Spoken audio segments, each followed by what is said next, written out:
Hi everyone. Tonight we go back to a time when warmth was rare and difficult to keep. A time when the world outside lay covered in snow, and darkness felt endless. Picture yourself standing in a large stone hall, the air thick with the smell of smoke and damp wool. Candles flicker softly in the draft, their small flames leaning as if pushed by winter's unseen breath. In the distance, you hear the slow creak of wooden beams adjusting to the cold. There's no central heating, no glass windows to block the chill, no electric lights to ease the strain on your eyes. The night belongs entirely to the frost. You likely wouldn't get through it without several layers of clothing and a very resilient immune system. Before you settle in, feel free to like the video and subscribe, only if you truly enjoy the content. And tell me, where are you watching from, and what time is it for you right now? Lower the lights, relax your shoulders, and imagine stepping into the cold of a medieval night. You walk through the echoing passageways of a castle, each step stirring dust and icy air. The floor is bare stone, freezing beneath worn leather shoes. The walls, built to stand for centuries, mute most sounds but cannot keep the cold from sliding through every gap. Torches along the hall crackle with the familiar sound of oil meeting fire, yet their heat barely reaches your hands. People of that time saw cold not as a brief inconvenience, but as a constant part of life. You pass a servant carrying a pot of glowing embers, carefully shielding it from the wind. That small container might be the only source of warmth a noble family has to rely on through the night. In these enormous stone buildings, fires burned constantly, not for decoration, but for survival. Chimneys were still a new idea in much of Europe, and many halls had only open hearths.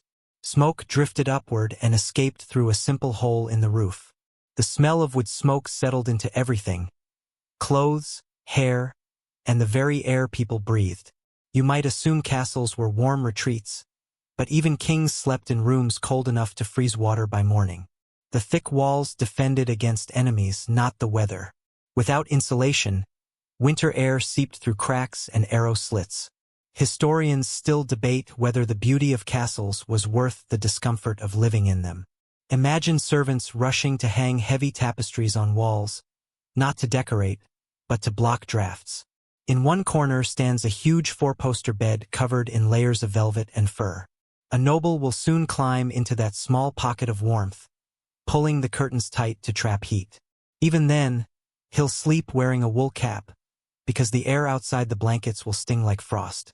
Everyone understood that nighttime was a struggle. The difference was that the wealthy fought it with fine fabrics and servants, while the poor relied on straw and hope. Outside the castle, wind roars through the village. You can picture thatched cottages pressed low under the snow, their roofs heavy and their doors secured with wooden planks to keep out the storm. Inside, the scent of smoke and daily life mixes into something earthy and thick. A peasant family lies close together on a shared straw-filled bed, the dim light of a fading fire casting soft orange shadows on their faces. Life is hard, but they understand its pattern. Long winters, brief days, and nights that seem to last without end. The medieval world knew darkness far more deeply than we do. Once the sun dipped below the horizon, the day truly ended. Candles and oil lamps were costly, so most people relied on firelight or moonlight. The night was both feared and respected, a time for rest, prayer, and superstition. You can almost sense how the silence deepened after sunset, broken only by the crackle of burning wood or the distant howl of a wolf. A small detail historians often mention is that some castles were built with clockwise staircases to favor defenders, but this also allowed cold air to spiral upward. The chill drifting up the steps felt like an unseen current. Servants sometimes slept in the corridors just to stay near the embers or to guard them through the night. Picture them curled under heavy cloaks, drifting in and out of sleep, the sound of wind mixing with soft snores and whispered prayers. Everything around you serves one purpose: survival. Wooden shutters, woven rushes on the floor, fur pelts draped over chairs. All were used to create a barrier between the body and winter's sharp cold. Even animals played their part at times. Dogs, especially small lap dogs, were kept close not simply for company but for warmth. Some historians say noblewomen sometimes placed them in bed first, using them as living warmers before settling in themselves. The scent of tallow candles fills your nose, thick, greasy, mixed with hearth smoke. You can almost taste its bitterness and feel the air clinging to your throat. Yet there is comfort, too. The fire casts light across the stone, shadows moving along carved walls.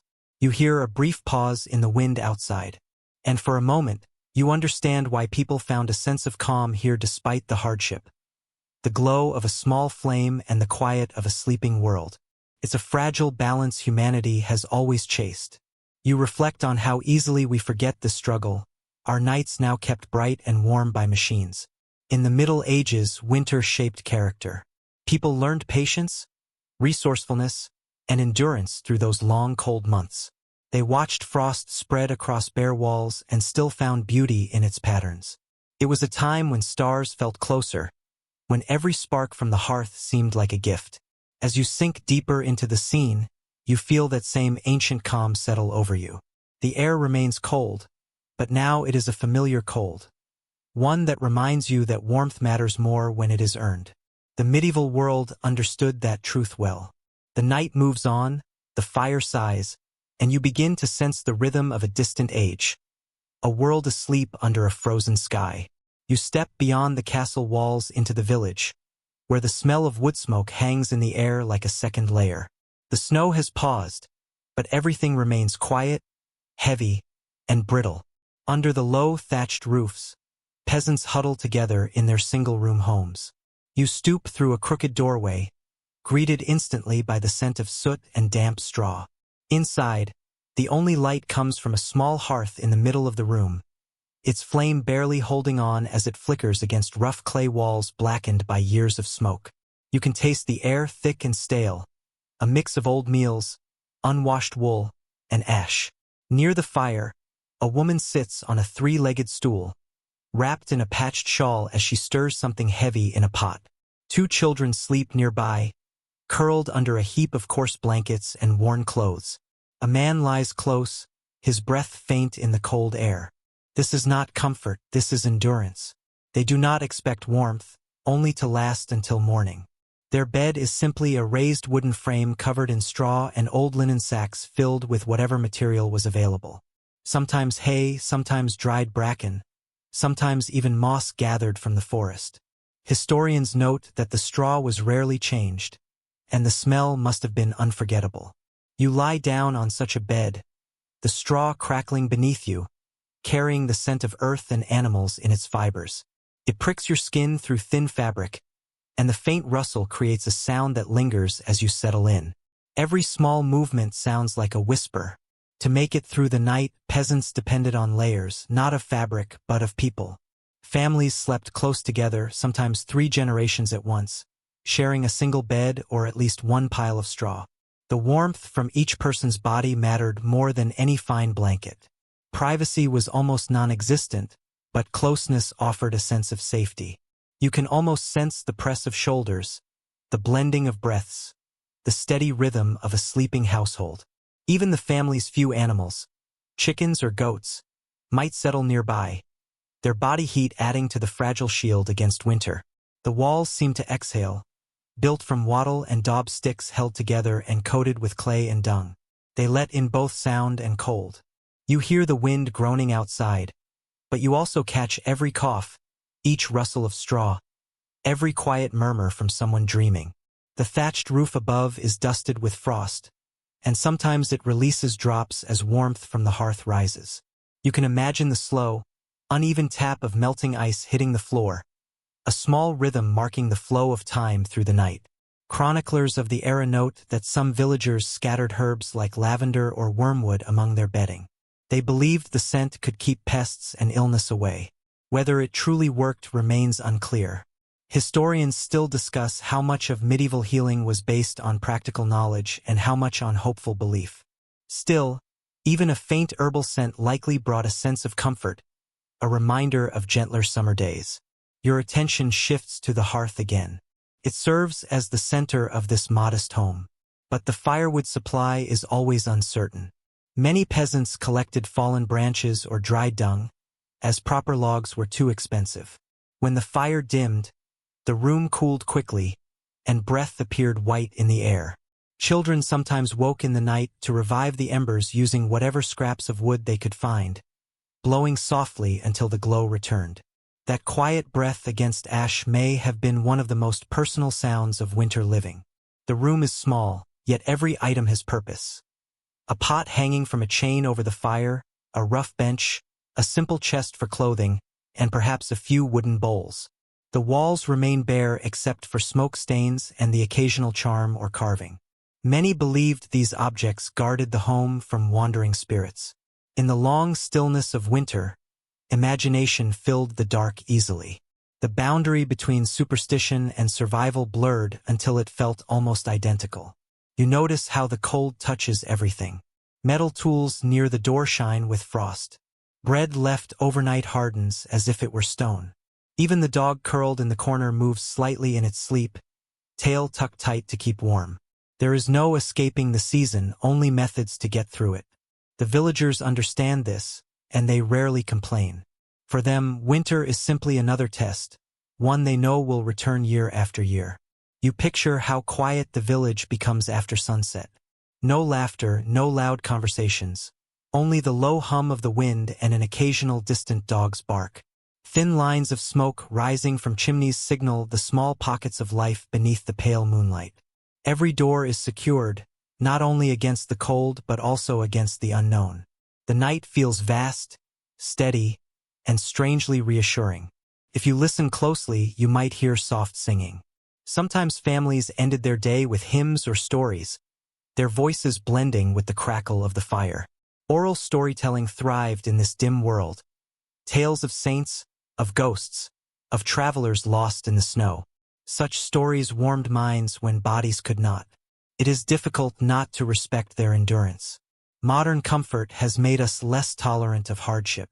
Yet they faced entire winters with little more than patience and resolve. You wonder how they managed to rest wrapped in coarse wool and straw. But they did. Maybe it was weariness, maybe acceptance. Either way, those quiet nights held their own form of calm. She eats her thin but nourishing meal, which carries a faint smell of barley and onion. She takes her time, her breath rising in soft clouds with every spoonful. Soon, she will lie down beside her family. The last embers glow weakly as she settles in, pulling a worn blanket around her. Her eyes close, her expression softens, and for a moment the harsh winter fades. You sit beside her briefly, listening to the steady rhythm of sleep in the room. The fire crackles lightly, the children shift in their dreams, and the wind presses against the wooden walls. The world seems still, suspended somewhere between cold and endurance. Yet in this small circle of warmth, life carries on.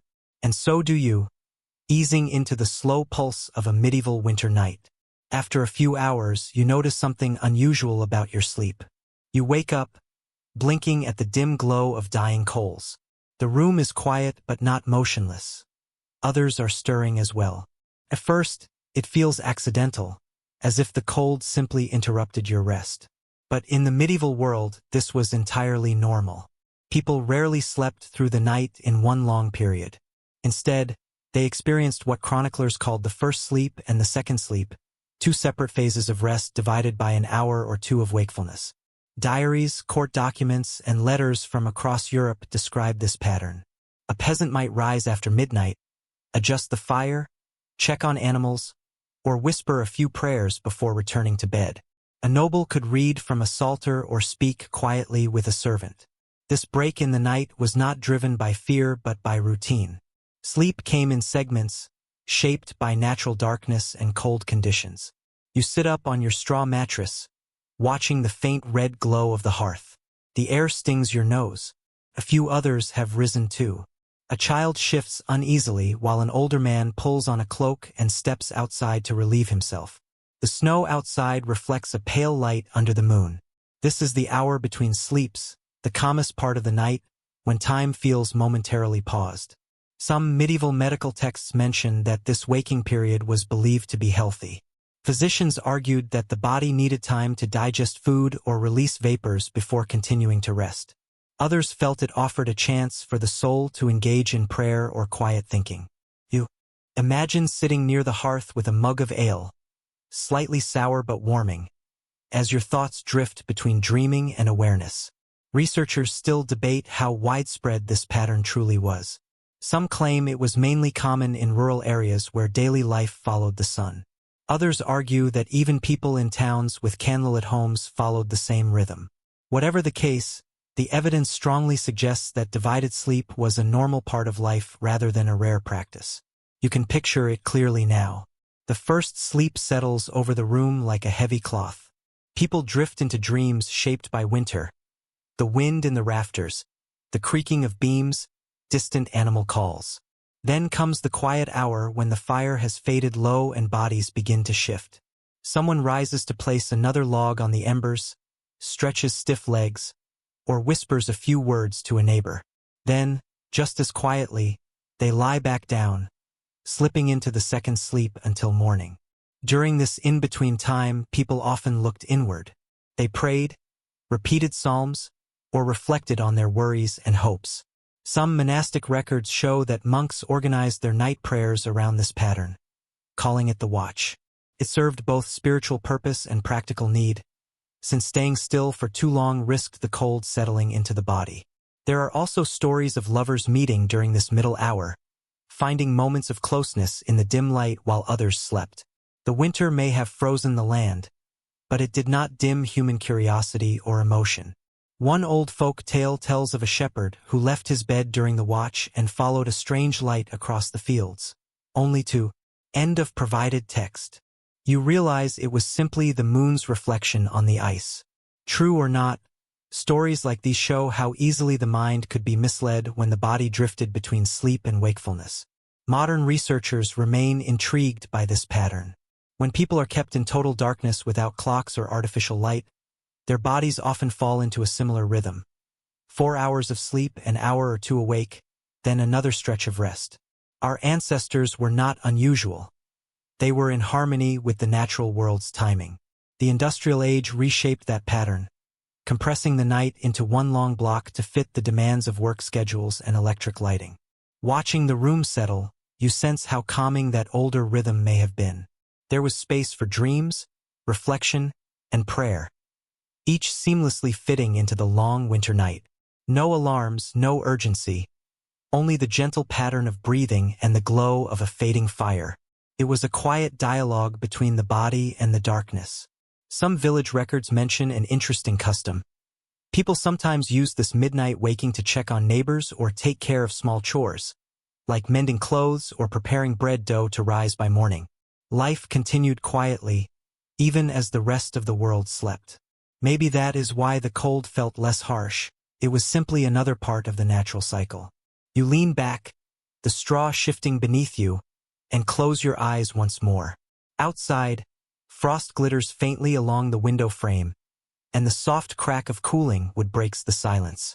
It is time to drift into the second sleep, the one that carries you toward morning. As you ease into it, you see that in the medieval night, sleep was not a retreat from life but a slow, steady conversation with it. You wake before dawn wrapped in rough blankets that scratch your skin yet keep you warm. The fire has faded to a few glowing coals, and the air resembles the chill of a cave. Each breath fogs in front of you, and your hands burn slightly as you stretch them out of the covers. Your first thought is not about food or duties but about warmth, how to hold on to it, how to make it last. In medieval times, warmth was a practiced skill. Historical records show that layering was essential not only for work or travel but also for sleeping. Nightwear was not the soft luxury we imagine today. It was a protective shell of fabric. You begin with a linen shift or shirt, softened by countless washings yet thin and often patched. Over that come woolen hose that itch a little but retain heat exceptionally well. A wool cap covers your head, gloves warm your hands, and sometimes a scarf or kerchief is tied snugly beneath the chin. The bed itself was part of this system. You feel it when your hand presses against the coarse wool blanket, thick and slightly damp from the night air. Above it lies another layer, perhaps fur or heavy woven cloth. Every sheet, cover, and garment is a shield between you and the cold. Those with fewer means relied on coarse wool or patched textiles, while the wealthy slept on feather mattresses with linen sheets and imported furs. But the idea remained the same: preserve every bit of warmth. Archaeological evidence from preserved homes and burial sites shows that layering was essential to winter survival. Even the dead were sometimes dressed in multiple layers, showing how deeply rooted the practice was. It wasn't style. It was survival instinct. You can almost hear the low rustle of fabric as people bundled themselves before sleep, the quiet sigh as warmth gathered beneath the heavy covers. Some medieval household guides even described how to build a proper bed. Servants were told to arrange the bedclothes in a set order: the bottom layer to absorb sweat, the middle for warmth, and the top to block cold drafts. The result was a kind of textile microclimate, a surprisingly practical method long before science could fully explain it. There is still no complete agreement among scholars on how common these methods actually were. Some believe that detailed layering was mostly used in wealthy households, while others argue that even ordinary villagers understood the basics well. Because the poor left behind few written records, the question remains open. Still, it is easy to imagine that practical experience, rather than books, taught people what worked. In the end, cold weather was the strongest instructor. You rise from the bed and pull a cloak around your shoulders. The wool feels coarse yet reassuring, carrying a faint trace of smoke from last night's fire. The cloak is a constant companion, worn both indoors and outside. In many homes, it also served as an extra blanket, spread over sleepers when the air turned sharp. Travelers often slept fully dressed, boots included, to avoid the shock of putting on frozen clothes the next morning. One interesting detail from French household inventories notes that wealthier families stored their winter bedding in cedar chests during the warmer months, often with dried herbs such as rosemary or lavender to keep moths away. When winter returned and the bedding was brought out again, rooms filled with the soft scent of herbs. You can imagine the moment the blankets were unfolded, releasing a quiet reminder of summer warmth into the cold. As you move through a small chamber, you notice a servant shaking out sheets, sending dust floating through the pale morning light. She hums softly while working through each layer, then sets them neatly onto the bed frame. The steady rhythm feels timeless, a simple act of resistance against the cold. She understands these layers are more than just cloth. They form the thin line between comfort and hardship. Most researchers agree that fabric choice often reflected social status. Linen, though lightweight and breathable, was costly and favored by the rich, while coarse wool was the everyday protection for common people. Fur from rabbits, foxes, and other animals signaled both wealth and a touch of vanity. In colder regions, even modest families might line their clothing with scraps of fur or thick felt for added warmth. Nothing went to waste when the cold closed in. A curious tradition found in English village records describes families hanging their bedding near the fire each morning to dry out the night's dampness and chase away insects. The room would fill with the smell of warm cloth and smoke, and children often wrapped themselves in the heated sheets for a few brief, stolen moments before bedtime. It must have felt like pure comfort, a small burst of warmth before returning to the chill. You stand beside the window, where frost forms pale veins along the wooden frame. Touching it, you feel your body heat disappear almost instantly. The balance between inside and outside, between discomfort and relief, is fragile. It reflects how people learn to survive between these extremes, always adjusting, always adding layers. When you finally settle back down beneath the blankets, wrapped tightly, you understand why medieval winter life was manageable. Survival depended less on raw toughness and more on careful habits, thoughtful clothing, and good timing. The cold surrounded them, yet people claimed small victories in every woven thread. The room grows still again as the fire fades into ash. You breathe slowly, surrounded by layers that hold not only warmth, but the soft traces of daily life. Outside, frost sparkles on the thatched roof, and somewhere a rooster calls. You close your eyes, sinking into the cradle of wool and linen, grateful for every fiber that keeps winter at a distance. Morning comes slowly, gray light slipping through cracks in the shutters. The air feels even colder now that the fire has died, cold enough for your breath to rise in short, misty bursts. You shift under the covers, reluctant to leave their shelter, yet aware that someone must tend the hearth or the day will begin in freezing air. You slip from the bedding, each motion releasing a little of your stored warmth into the room, and make your way toward the... You stand before the hearth, where a few dull red embers still glow beneath a layer of ash. In medieval life, the hearth was far more than a source of warmth. It was the true center of the household. Records from the time describe it as essential for cooking, drying clothes, heating water, and lighting the room. But at night, it became a kind of lifeline. Families treated the fire almost like something alive, something that needed steady attention and care. You kneel beside it now, the stones cold under your knees, and gently stir the ashes with an iron poker. A soft crackle responds, and a thin line of orange light flickers within the gray. If you fail to bring it back to full flame, you face the exhausting task of making a new fire from nothing. Winter fire starting was far from simple. Flint and steel were awkward tools, and damp tinder often refused to burn. Some people reportedly carried small pots of glowing coals between homes so the community would never be completely without fire. In certain villages, the local smith was trusted to maintain a continuous flame throughout the cold season. A hint of this old dependence survives in the Latin root of the word focus, which originally meant hearth.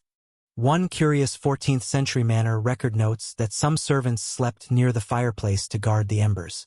They were nicknamed slumberers by the fire, responsible for ensuring the coals never went out. You can picture them resting against the wall, wrapped in worn cloaks, their faces lit by the dim glow as they drifted between sleep and waking. Their dreams must have carried the smell of smoke. Modern researchers have found through soot patterns and scorched hearthstones that many medieval fires burned low and smoky because early homes rarely had proper chimneys. Smoke gathered in the upper part of the room before slowly escaping through a hole in the roof. The effect was stifling, yet oddly protective, since the fumes helped keep insects out of wooden beams. The air must have been heavy, each breath thick with the scent of wood and soot. For the people who lived in such spaces, though, it was simply the smell of security. Scholars still debate how common true chimneys were before the later Middle Ages. Some believe they appeared in Northern Europe as early as the 12th century, while others argue they did not become widespread until the 15th. Either way, the change must have been dramatic once smoke finally had a proper exit. A clean room would have felt like a luxury, but for now, in this modest home, the air still swirls in gray ribbons, drifting through the thatch before escaping into the pale morning sky. You add another stick to the coals, and the spark spreads slowly from ember to bark. Warmth rises in thin waves, brushing your hands and face before fading into the vast, cold room.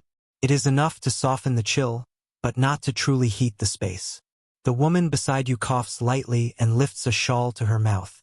The sound echoes in the small room, reminding you how fragile every comfort is. In larger households, hearths were immense. Imagine standing in a grand hall where the fire pit sits in the center, the flames climbing toward a smoke-darkened roof. The scent of roasting meat mixes with the smell of burning oak. Tapestries shift gently in the draft, absorbing warmth that never stays long. Servants rush to bring logs, each one nearly the size of a child, and stack them carefully to maintain the blaze. The crack of wood, the hiss of sap, the steady pulse of fire against stone must have felt like the heartbeat of the entire home. A 15th century English household account includes a charming detail. Families sometimes tossed fragrant herbs into the fire before sleeping. Rosemary, sage, and juniper were believed to cleanse the air and keep illness away. You can almost sense the momentary sweetness rising before smoke takes over again. Whether it was practical or ritualistic, it offered a feeling of control over the unseen dangers of the night. Yet the question remains, how did people manage the balance between the need for warmth and the constant risk of... Medieval homes were primarily built from timber and straw, a hazardous combination. Fires could wipe out entire villages in an instant. Yet, without fire, there was only freezing darkness. This constant tension between danger and survival shaped every household choice. Now, the sound of the fire fills the silence. It crackles gently, a quiet conversation of sparks. You Stretch your hands toward it, palms open, feeling the sting as warmth returns to your fingers. The heat spreads along your arms, and for a brief moment, you understand why fire was so deeply respected. It was more than just warmth, it was life itself. Unpredictable, wild, yet essential. You think of the countless nameless people who tended these fires each night, crouched in smoky rooms, watching the light dance across stone. Outside, the world was locked in ice. But here, beside the hearth, there was movement, sound, and color. The flame was a constant companion, demanding care but offering in return a fragile promise. Survive the night, and morning will come. You feed it one last stick and step back, the orange glow warming your face. Smoke swirls upward, catching the faint morning light streaming through the shutter. The room becomes more than shelter.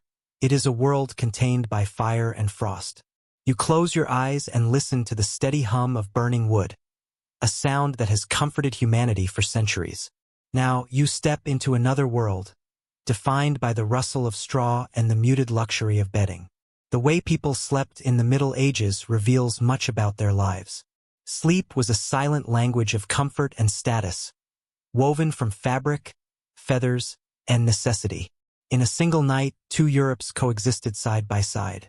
The poor slept close to the floor, while the wealthy rested high above, wrapped in silk and fur.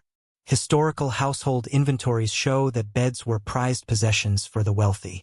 A nobleman's bed could cost more than a farmer's entire cottage. Wooden frames were often carved with symbols of status, and the mattresses were filled not with straw, but with feathers from geese, ducks, or even swans. You can imagine the meticulous process. Servants sewing linen covers, carefully filling them, then beating the feathers until evenly fluffed. The final result must have felt like sleeping on clouds, though even clouds turned cold within a stone castle.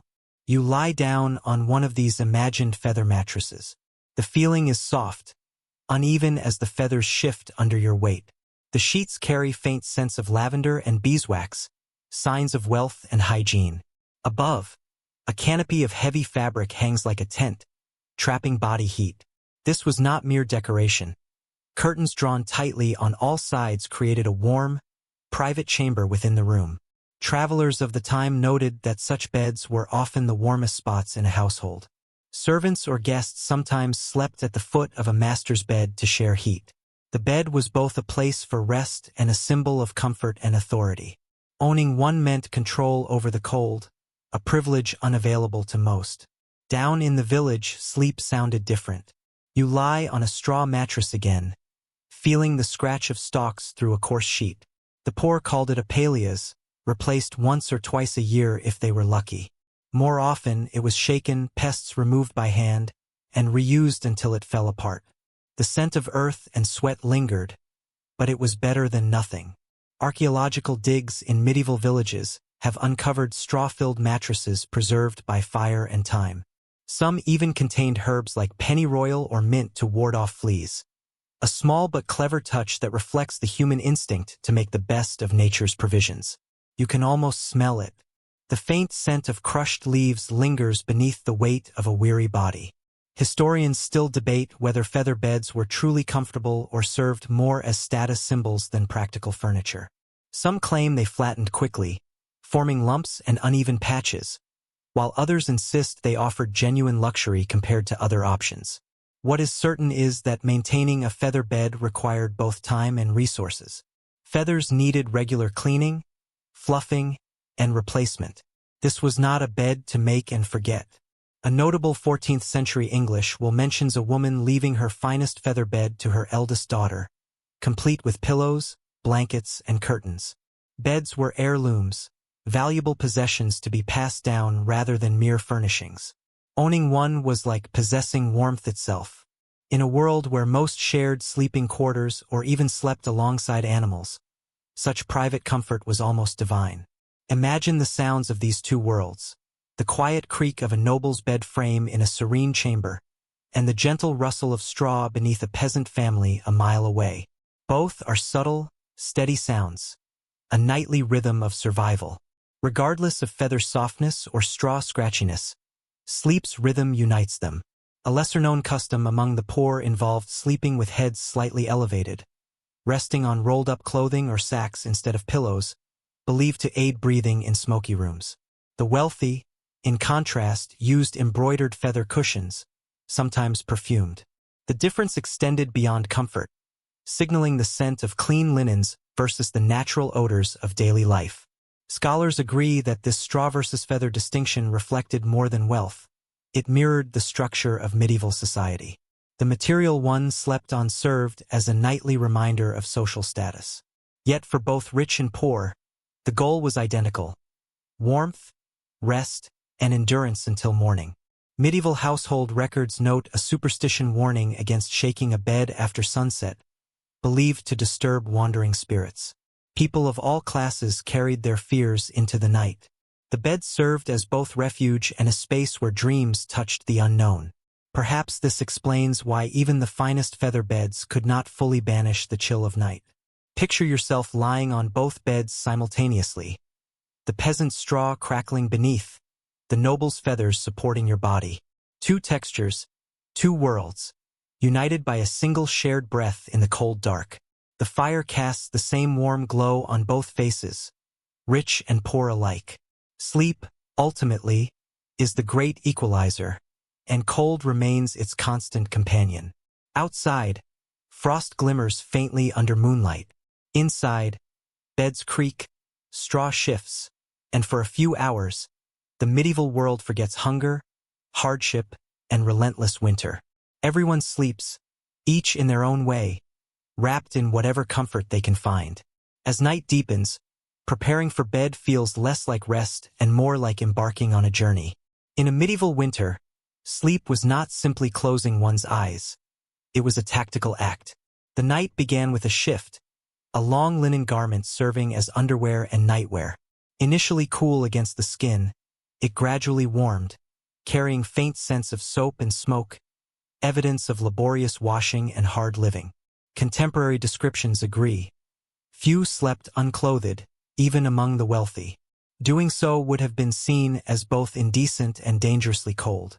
Instead, people layered themselves as if preparing for a frostbitten campaign. Men wore woolen hose and long shirts. Women donned chemises and petticoats, often adding extra tunics or shawls.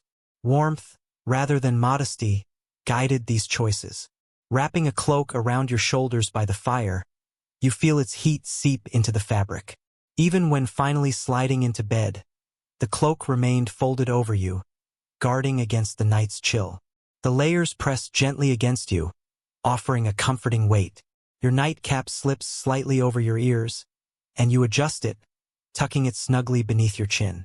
Though it may look amusing to modern eyes, the cap was essential. Without it, heat would escape from your head, and shivers could disturb your sleep. Archaeological studies of medieval textiles reveal how practical people were with fabric. Wool was everywhere, spun coarse for peasants and finer for the wealthy. It retained warmth even when damp and could be rewoven repeatedly. Linen, though more costly, offered a soft touch against the skin. Silk, when available, was reserved for the privileged, often used only as lining. Every stitch had a purpose. A surviving 15th century merchant's inventory lists bedding and nightwear like armor against the cold. One woolen nightgown, a pair of hose, a coif for the head, gloves for frost. You can almost see a weary man layering carefully before extinguishing the candle, each garment a small act of protection. Clothing historians debate how effective these layers were. Some suggest too many layers trapped moisture and chilled the body, while others argue that combining wool and linen struck the right balance, warm yet breathable. Whatever the case, medieval people relied on centuries of trial and error to perfect their bedtime routine, likely knowing instinctively what worked long before scholars measured it. Several chronicles mention that even servants often wore socks or foot coverings made from scraps. The poor wrapped feet in rags or parchment coated with fat to repel moisture, while the wealthy had knitted hose or fur-lined slippers. Looking down at your own woolen socks, you feel gratitude for such practical ingenuity. A 14th century French account records a curious custom: men sleeping with belts or girdles fastened, believing it kept organs in place during the cold. It may seem odd, but it highlights the mix of superstition and practicality in daily life. Nightwear was about both warmth and a sense of security. There is tenderness in these routines. Families helped one another tie laces, smooth sleeves, and adjust caps. In large households, maids assisted ladies in layering and tucking beds, while children waited beside the fire for their turn. You can hear quiet laughter, soft words, and the gentle rhythm of hands on fabric. These moments of warmth were born from closeness, not wealth. Most researchers agree that warmth in the Middle Ages depended more on movement and material than on actual temperature. The more you wrapped yourself and slowed your motion, the more heat stayed in. Yet it required care. Too much moisture, smoke, or a poorly aired blanket could bring illness. Beds were treated as living systems, constantly shaken, dried, and remade. A London Guild record notes tailors making heavy winter night gowns, not the elegant morning robes, but thick padded garments to endure long nights by the hearth or in a cold bed. You can picture one now. Dense yet soft, stitching uneven where candlelight flickered during its making. You pull your blanket higher, feeling the mix of linen, wool, and perhaps fur at the edges. These layers create a small world of warmth around you. Outside, frost decorates the shutters, and a faint breeze slips through a crack. You tuck your chin lower, breath forming a tiny mist beneath the covers, and the world beyond your bed fades. As sleep approaches, you think of the care that went into every night's preparation, a quiet ritual perfected through centuries. The medieval bedtime ritual was not about elegance or vanity. It was about survival. Every thread, fold, and garment reflected generations of adaptation. People were not helpless against the cold. They were resourceful, disciplined, and keenly aware of what it took to endure a frozen night. You turn once, twice, and settle under your blanket. Outside, the wind hums softly through the thatch. Inside, you are warm, protected, and connected to history. You wake in the night, the air sharp enough to sting your nose. The fire glows low, casting long shadows. It becomes clear why medieval people developed so many methods to stay warm. Fire alone was never enough. Heat had to be coaxed, borrowed, or even shared with something living. Accounts from households, both rich and modest, reveal various small comforts designed to hold warmth. One common tool was the bed warmer, a shallow metal pan filled with hot coals, attached to a long handle. Servants slid it between the sheets shortly before their masters went to bed, careful not to scorch the linens. The smell of hot metal and singed fabric lingered, a mix of danger and comfort. In simpler homes, methods were often more inventive. Heated stones wrapped in cloth served the same purpose, placed near the feet or under blankets. Sometimes stones were taken directly from the hearth, still crackling with heat. Positioned at the foot of the bed, they radiated steady warmth, just enough to ease the sleeper into rest. You pick one up, feeling its rough surface pulsing with the last traces of fire, and tuck it under the covers. The bed seems to sigh in relief. Monastic records mention hot water flasks made from thick leather bladders or clay bottles, filled with water heated over coals and tied tightly before being placed in beds. These early devices were the ancestors of modern hot water bottles. Monks, enduring cold stone floors and drafty dormitories, relied on such inventions to survive long nights of prayer and silence. A curious 15th-century household manual even suggests warming the air around the bed using aromatic herbs. Bay leaves, juniper, and rosemary were thought to lift spirits and comfort the body. You can imagine the fragrance filling a small chamber, blending with candlelight and smoke, briefly evoking a sense of spring. Historians still debate how widespread these comforts were. Some claim bed warmers were limited to noble households, while archaeological finds suggest they might have appeared in well-off townsfolk homes too. Regardless of reach, the desire to fend off the cold before sleep was universal. No one, peasant or lord, escaped winter's grasp. Some warmers were alive. Small lapdogs, especially toy breeds cherished by noblewomen, served as living sources of heat. Their tiny bodies radiated warmth throughout the night, often resting on cushions near their mistress's feet. Imagine a lady in a grand canopy bed, smiling faintly as her dog curls beside her, breathing in unison while frost creeps silently along the windows. Cats played similar roles in some regions, though their independence made them less reliable. Rural families allowed cats to roam freely, often finding the warmest spots, sometimes right in the sleeper's lap. The soft rumble of a cat's purr by the fire could have been one of the few luxuries a peasant family enjoyed.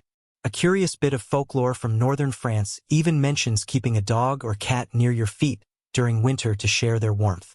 Sleep was thought to prevent evil dreams and stop spirits from stealing warmth. Whether taken literally or not, it offered people comfort. Warmth was more than just physical, it was a shield against the unseen. Modern researchers generally agree that medieval approaches to warmth reveal both necessity and creativity. People adapted constantly, turning everyday items into tools for survival. A pot could serve as a stove, a cloak as a blanket, and even an animal could provide heat. This was quiet resilience shaped by centuries of endurance. Imagine sitting beside a peasant hearth, watching a woman fill a small clay bottle with water. She tests it with her hand, wraps it in wool, and places it next to her baby. The infant stirs, sighs, and falls asleep again. The mother exhales in relief. Around her, the house hums with sleep. Even the cow in the adjoining stall seems to rest more easily, sharing in the warmth of life. A traveler's account from the late 1300s describes an inn where guests paid extra for a heated bed. The innkeeper's daughter carried coals in a brass pan from room to room, leaving trails of light and a faint scent of smoke. One can imagine the weary travelers, faces flushed from the cold, watching her enter with that small promise of comfort. There is something deeply human in this ritual. Preparing for sleep becomes almost sacred, a choreography of warmth, care, and hope. The cold outside is relentless, yet for a few hours, people create a pocket of gentleness in defiance. As you settle into your own bed, consider how these instincts persist today. We still tuck ourselves in, heat our rooms, and reach for something soft against the chill. Only the tools have changed. The need for warmth and safety remains the same. The last glow of the hearth flickers and fades. You feel the weight of your blanket, the warmth of the floor beneath, and imagine a dog curled beside you. The wind whispers outside, but tonight it cannot reach you. You are safe inside this small circle of heat and history. The night grows heavier. The cold presses through walls, wool, and skin. You shift beneath the blanket and hear someone breathing nearby, soft, steady, the rhythm of deep sleep. In the medieval world, sleeping alone was uncommon. Sharing a bed meant sharing warmth, protection, and life itself. Letters and legal records show that bed sharing crossed social boundaries. Servants beside masters, siblings with siblings, travelers with strangers. Beds were valuable, firewood expensive, and human heat was the most reliable comfort. In a farmhouse, a family might sleep together on a single straw mattress, limbs entwined, the air thick with breath and the scent of wool. It was practical, even comforting. Imagine lying shoulder to shoulder with others, the closeness both awkward and familiar. Breathing surrounds you, small movements shift. Someone turns over, straw rustles, and a quiet murmur slips through the dark. Warmth grows naturally, a cocoon not of fabric but of people. The fire's glow highlights the edges of faces. For a moment, everyone appears at peace. Chroniclers described shared sleeping as part of daily life. Servants might sleep at the foot of a master's bed for years, rising at every command. Travelers at inns often shared beds with strangers. One 15th-century innkeeper in York was fined for overcrowding beds, an early lesson in human tolerance. Picture tired travelers pretending not to notice elbows or snores beside them. Modern historians still debate whether bed sharing was. Historical records suggest that sleeping arrangements in medieval times were strongly influenced by the need for warmth. Some historians argue that sharing beds was more common among the poor or in rural areas, while others contend that it occurred across all social classes, due to generally inefficient heating. Almost everyone agrees that staying warm was the main concern. Sleeping alone in the cold was considered a rare luxury, and often unwise. A striking example comes from Scottish households, where box beds were built directly into walls. Families would climb into these narrow enclosures, close the shutters, and trap their collective heat inside. Children, parents, and sometimes even livestock shared the space. Imagine the muffled laughter, the mix of straw and wool, and the faint smell of milk from a nearby cow. Comfort, as we understand it today, was absent, but a sense of security prevailed. A travel diary from the 1300s recounts a night in a Breton cottage where the family insisted the traveler share their bedding to survive the frost. Though waking among strangers felt strange, he also felt the quiet relief of having endured the night. This illustrates a fundamental truth. When the cold is severe, closeness becomes an act of kindness. In noble households, the same principle applied, though the participants differed. Married couples shared large curtain beds that retained heat and offered privacy. Servants sometimes slept nearby on pallets, ready to fetch firewood or water.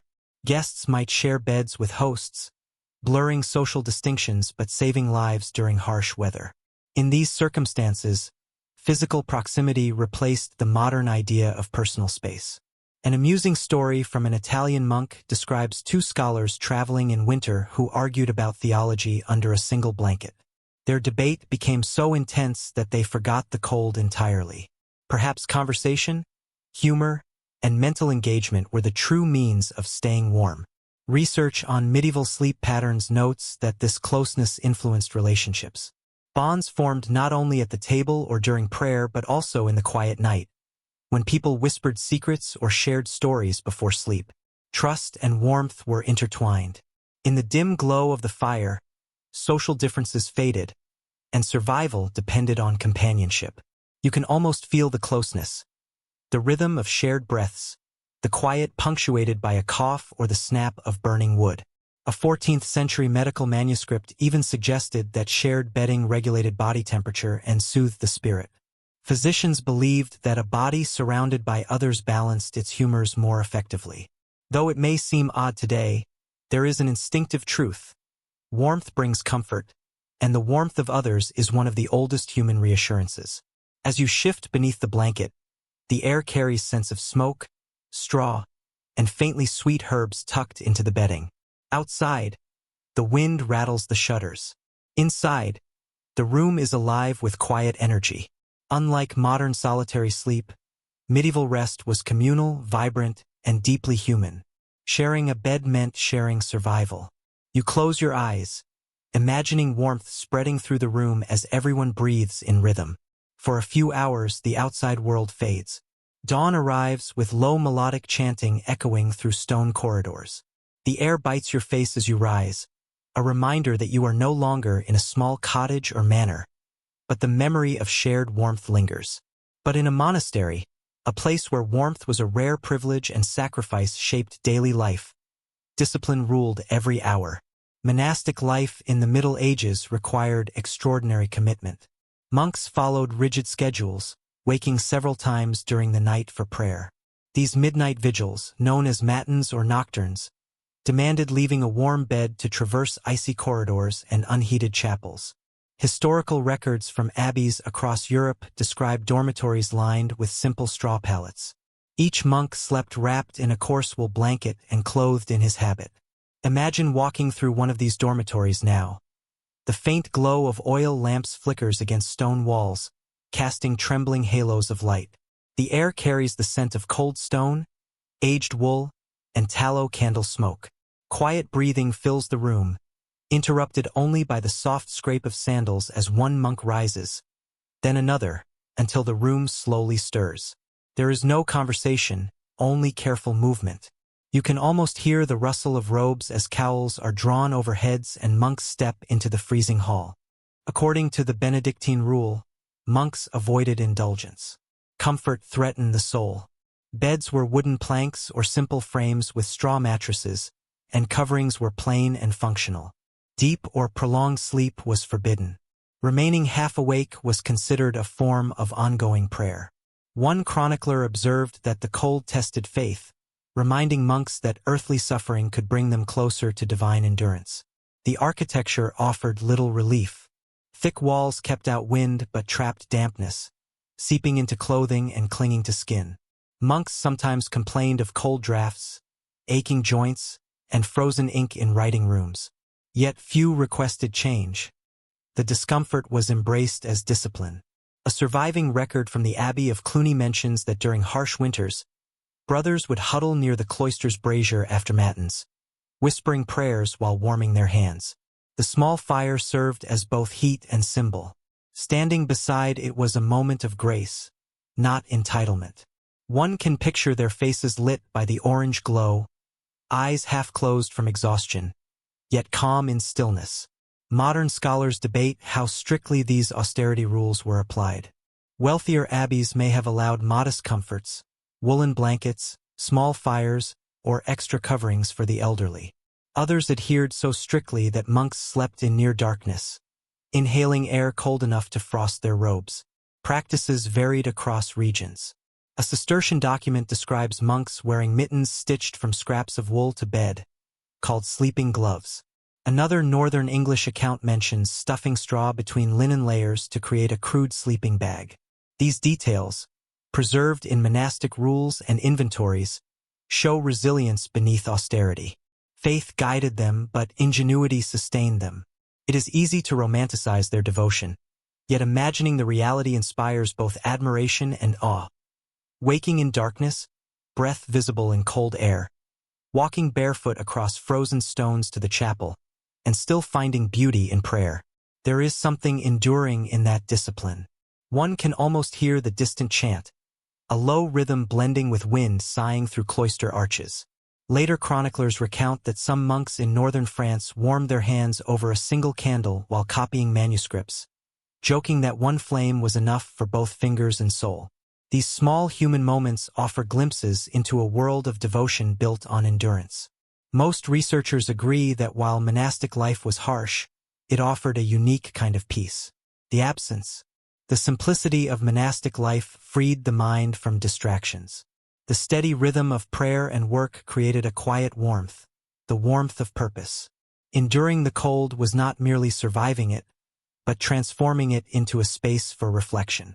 You follow the monks through the cloister, their footsteps soft against the stone floor.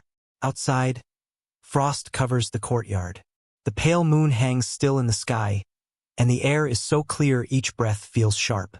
They form a line and enter the chapel, where rows of candles cast a dim light across the vast darkness. Their chanting fills the space, low and resonant, like the heartbeat of something ancient. As they bow, you sense that even in this cold, silent world, there is warmth born from shared belief, routine, and purpose. The cold challenges the body, yet also purifies it. In the stillness, your own breath slows, your thoughts quiet. The chant fades, and the monks return to their beds with calm, practiced movements. The dormitory is again filled with the soft sounds of rustling straw. The fire burns low, but the peace in the room is almost tangible. Here, the cold does not conquer, it never truly does. You lie down once more, pulling the rough blanket over yourself, the wool scratching your cheek, the scent of smoke and wool filling your senses. In the distance, a bell tolls, marking another hour in the frozen monastery. Eyes closed, you drift into sleep, feeling both the chill of stone and the quiet strength of faith. Morning sunlight filters through a narrow window, spilling pale light across carved wood and heavy drapes. Now you are in a noble's bedchamber, and the difference is immediate.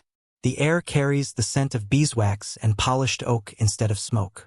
The hearth's fire burns low but steady, maintained by servants through the night. The cold here is mild, softened by design and luxury. Records from castles and manors describe noble bedrooms as small worlds of comfort. The bed was more than furniture, it was a private sanctuary. For tall posts supported a canopy of richly dyed fabric, with thick, lined curtains ready to enclose the space.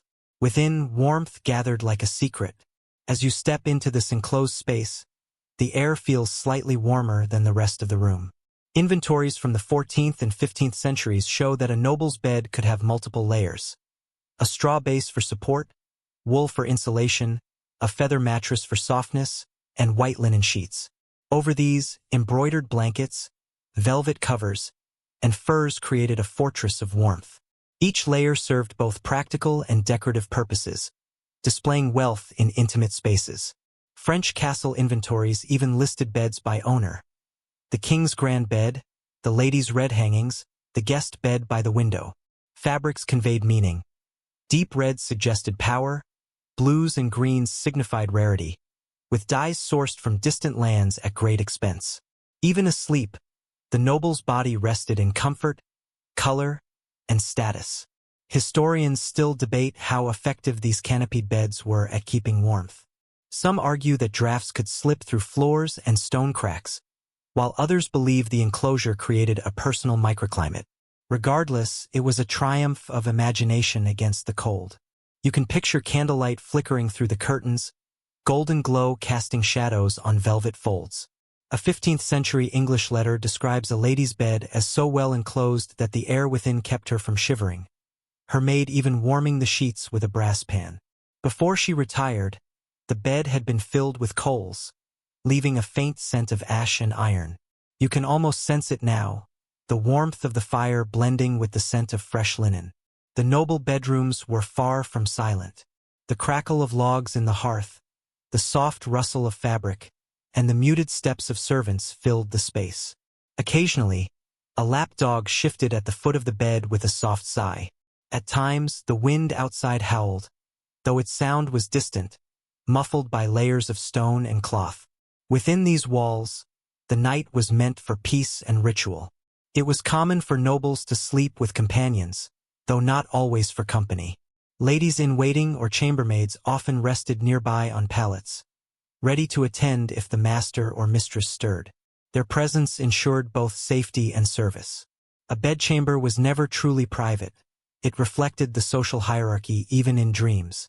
Some castles recorded the unusual practice of perfuming bed curtains with crushed herbs or rosewater before sleep. This ritual calmed the mind and sweetened the air.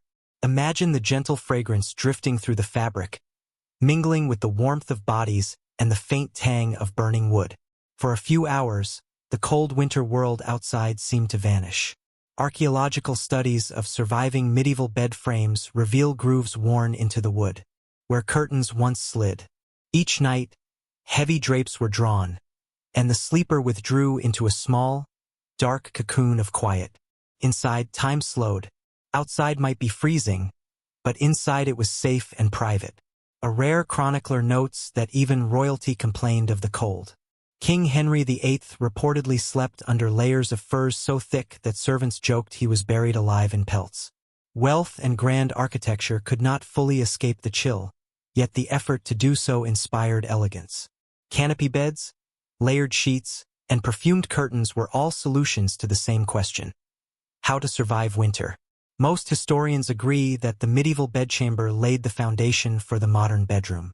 Privacy, warmth, and decoration all began here. Before that, sleep was communal and public. For nobles, drawing the curtains offered comfort and control, a small dominion over the uncontrollable. You stand beside the bed, watching the firelight dance across carved wood. The noble stirs slightly, the fabric shifting like gentle ripples. Frost traces the windows outside, but inside the room glows golden. Linen and wax fill the air.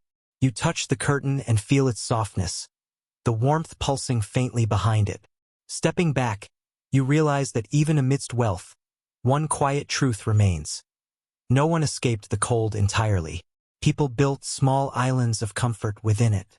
The noble's velvet-draped bed, watched over by servants, was not so different from a peasant's straw pile. Both were sanctuaries in a frozen world. The fire crackles softly. A bell tolls somewhere beyond the walls. Morning is near, bringing the promise of another day. Inside the canopy, someone turns and burrows deeper into the warmth of winter's longest night. You wake to a faint rattling sound. The wind presses against a window that never fully closes, slipping through gaps and swirling around the room like a ghost. You sit up, watching your breath bloom silver and soft in the dim light. No matter the height of walls or ceilings, a medieval home was always alive with drafts. Glass windows were rare. Architectural records from the late Middle Ages show that even wealthy households often used horn panes, oiled cloth, or wooden shutters to block the wind. Ordinary people had only open holes, covered with fabric, boards, or animal skins.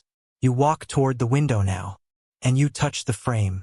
The wood is rough, cold, and damp. A thin layer of frost clings to the inside. Outside, snow reflects the weak morning light, glowing like faded silver. It's easy to forget how fragile the idea of a window once was. Transparent glass existed, but it was costly and fragile. Only churches and royal manors could afford it regularly. When it did appear in private homes, it was small and thick, spun from molten glass into rounds. You can imagine the way it catches the light unevenly, bending the world into ripples of shadow and brightness. The beauty came with drawbacks, letting in cold drafts. Most historical accounts agree that windows were both a blessing and a burden. They admitted light but leaked warmth like sieves. Curtains, shutters, and layers of cloth were the only protection. In castles, servants stuffed gaps with moss or tow, the fibrous waste of flax. In cottages, families used straw, rags, or even mud to seal cracks. You can sense the mingling smell of earth and smoke as these materials were pressed into place. A curious note from a 13th century building manual advises hanging heavy fabric over windows at night to keep frost from creeping in. These early curtains were not for decoration, but survival. In wealthy homes, they might be lined with velvet or fur. In poorer cottages, they were patched together from old cloaks or grain sacks. You lift the curtain beside you now, and a rush of cold air hits your hand like water. Scholars still debate how much light people actually wanted indoors during winter. Some suggest windows remained covered most of the season to preserve warmth. Others believe that even dim, cold daylight was a precious blessing not to be blocked. In either case, people had to balance heat with light, comfort with well-being. You can almost feel that tension in every draft brushing your skin. An unusual custom in English household records describes warming window coverings by the hearth before hanging them at dusk. The trapped heat lasted briefly, delaying the inevitable cold. It seems small and futile, yet practical, the kind of minor effort that defined daily survival. Archaeological evidence suggests that many medieval cottages had no glass at all. Wooden shutters were barred tightly against the wind. During the day, these shutters were open to let smoke out and sunlight in. At night, they were sealed, leaving the home in a dim cocoon of darkness. The smell of damp would fill the air, and the storm outside became a lullaby. In Northern Europe, some homes built tiny recessed alcoves beside windows to hold candles protected from drafts. The soft glow turned frost into glittering lace. You can imagine the quiet beauty of the scene. The world outside frozen, while inside flickers of golden light danced. For a moment, the cold almost seemed beautiful. A traveler's account from 1390 recalls spending a night in a manor where the window had no glass, only parchment stretched tight. The firelight made the parchment glow like amber, as if I lay inside a lantern. You can picture that soft, comforting glow, the outside world entirely muted. Archaeological studies show many medieval walls were thick enough to include window seats. These small niches served as resting spots by day, though freezing at night. Children often sat wrapped in furs, watching snow through distorted glass. Comfort and cold were constantly negotiated in winter, never fully conquered. A London chronicle amusingly recounts a merchant boasting of owning 3 glass windows, only for one to shatter in a storm. The writer notes the man wept as if he had lost a treasure. Glass was prized not just for beauty, but for pride. To own it meant you had defied the elements and claimed a small victory. Most scholars today agree that medieval architecture was clever in its simplicity. Thick walls, small windows, and layered fabrics reflected centuries of adaptation. Yet nothing could completely block out the cold. The air you breathe carries a faint metallic taste, mingled with the scent of frost from outside. You draw the curtain closed and settle into the warmth of the bed. The fabric softens the sounds from beyond, leaving you in gentle shadow. The firelight flickers on the wall, and for a moment, everything seems still. The draft moves faintly, curling around your fingers like a ghost that refuses to leave. You tuck yourself deeper under the covers, listening to the soft whistle of wind through the cracks. This is what winter felt like in the Middle Ages, not silence, but conversation. The house spoke in creaks, the windows sighed, and the wind responded. Cold and warmth were never separate. They moved together through every night. Even as you drift towards sleep, you sense that rhythm, an ongoing exchange between comfort and the wild air outside. Night falls over the village, and you find yourself in a small tavern where the aroma of warm ale, smoke, and damp wool fills the air. The chatter is soft, a gentle murmur more about survival than celebration. You sit at a rough wooden table, hands wrapped around a steaming cup that glows faintly in the candlelight. In medieval towns, bedtime often began with a drink, not for indulgence alone but for warmth and safety. Historical records agree that water was rarely trusted. Wells froze or became contaminated, streams carried runoff, and sanitation was uncertain. Drinking water could easily lead to illness. Beer and ale, by contrast, were boiled during brewing and stored in clean barrels.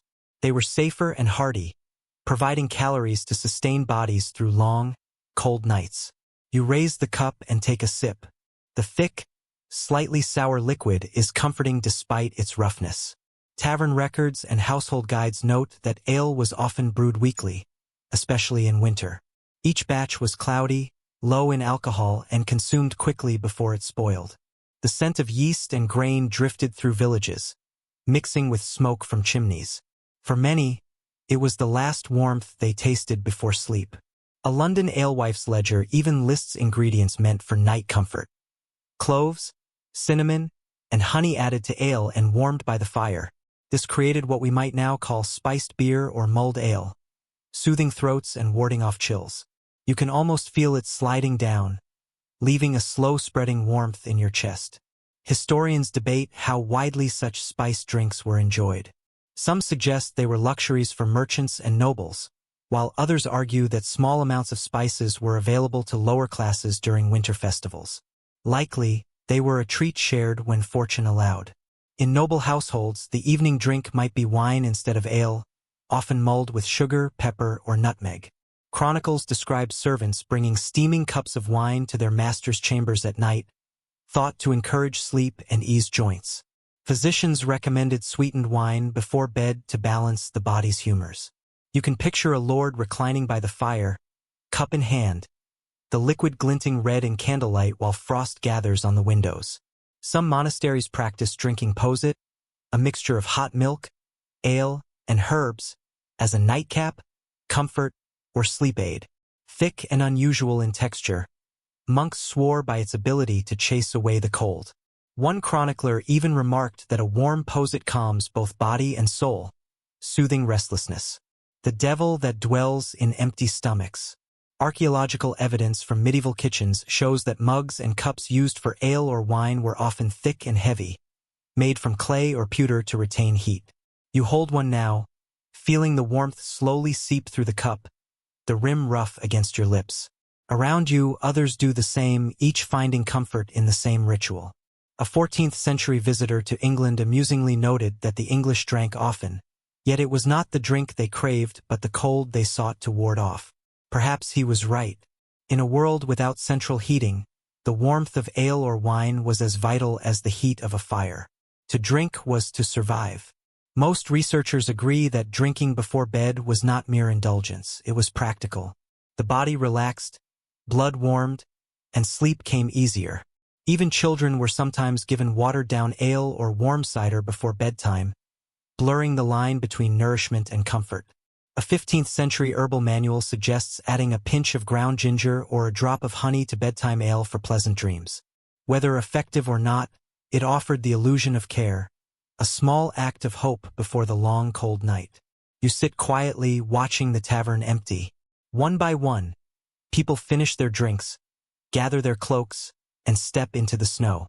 The air bites, but their bellies glow with malt and spice. The last embers in the hearth crackle softly, painting the walls in flickering amber light. You drink the final sip. The warmth lingers on your tongue. It is not only the heat that comforts you, but the ritual itself, the rhythm of life, work, drink, prayer, and rest. The tavern keeper wipes the tables. The fire sighs, and the wind hums faintly through the door cracks.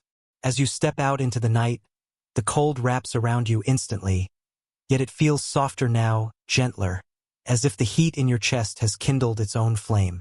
You pull your cloak tighter and look up at the dark sky. The stars shimmer faintly, and smoke curls from distant cottage chimneys. Everyone is retreating to bed, their drinks still warming their dreams. In this stillness, you realize comfort is not found in excess but in small acts. A warm cup, a shared story, a quiet moment before sleep. The night stretches wide, the earth frozen, yet within it, humanity glows softly, like firelight in snow. The wind outside howls like a restless spirit, but inside the barn, it is warm and dim, filled with the steady sound of life. You stand among animals now, their breath steaming in the cold air, their bodies radiating heat into your skin. It is not velvet or furs that keep this space warm, but the simplest and most ancient comfort: living warmth. Medieval rural families relied on their animals not only for food and labor but for survival during the coldest months. In many regions, barns and homes blurred into one. Village records from England and Scandinavia note cottages with stables directly connected to living spaces, letting the heat from cows, pigs, or goats warm the human quarters. Practical, efficient, and surprisingly effective. You step closer to a cow resting on straw, her eyes half closed, her massive body giving off steady warmth.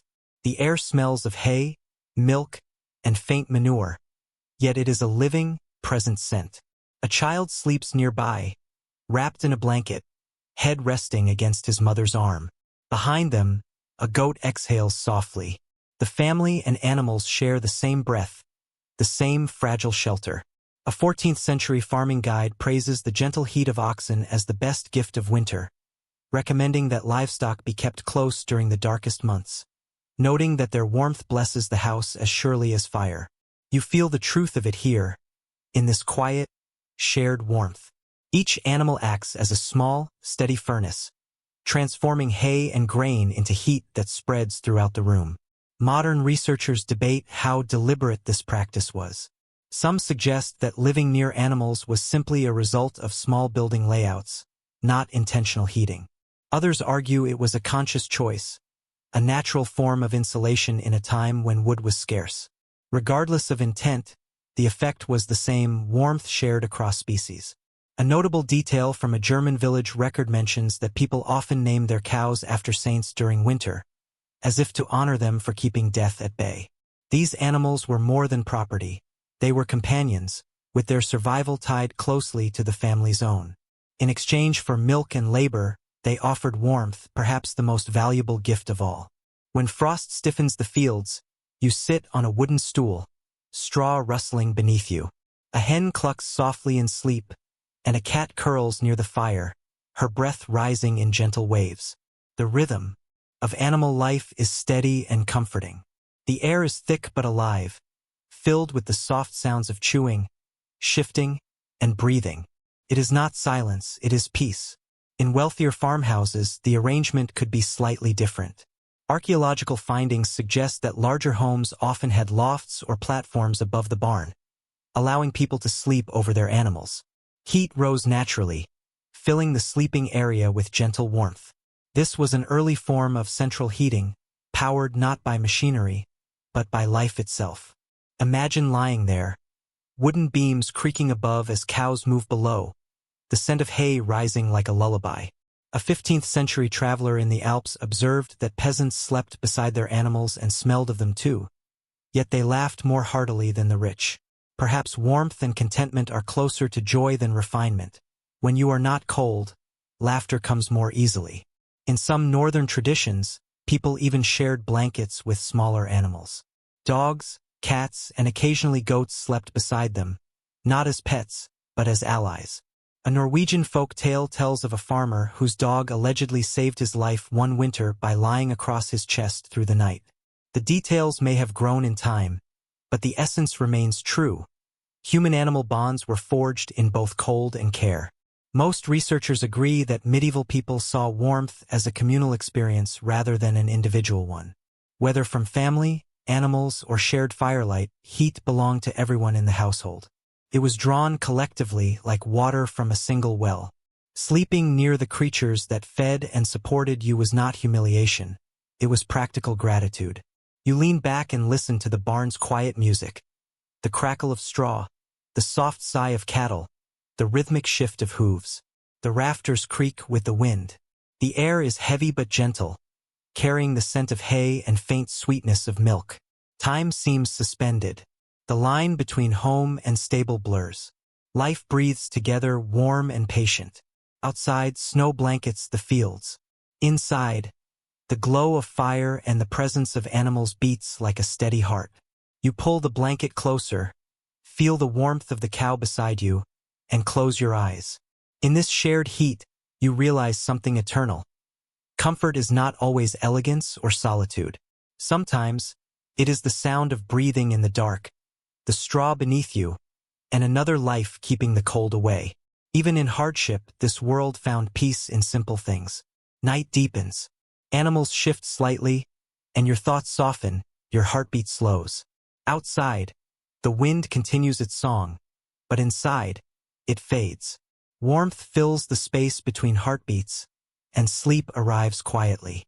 The night moves quietly through its middle hour, a pause between the first and second sleep. The fire in the hearth has dimmed to a soft, pulsing red, casting a gentle glow across the room. You open your eyes to a world caught between waking and dreaming. For a moment, time seems uncertain. The silence feels almost sacred, as if the universe itself is holding its breath. In the Middle Ages, this interval was familiar. People often woke after several hours of sleep, not in panic, but in calm reflection.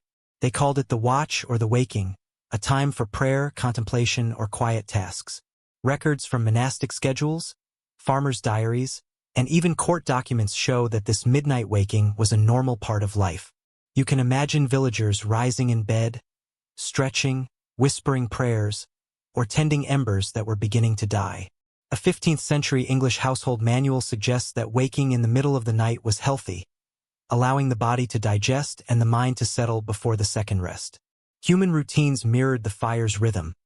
Burn bright, fade, and then rekindle. You stir the ashes with an iron rod, watching sparks rise like stars escaping the earth. There is no rush in this quiet hour. People used it to check on livestock, nurse infants, or converse softly with family. Couples often shared warmth and whispered together, while servants might step outside in cloaks to gather more wood or admire the moonlight over frozen ground. This was a peaceful, entirely nocturnal hour. A French physician's writings describe patients using this waking period for gentle movement. Walk to the fire, he advised. Sip a warm drink, speak kindly, then return to slumber. You can picture people moving quietly by candlelight, content and in harmony with the rhythm of darkness. Scholars still debate how conscious people were of this divided sleep pattern. Some suggest it was instinctive, a response to long winter nights when daylight was brief. Others see spiritual significance, a balance of work, prayer, and rest.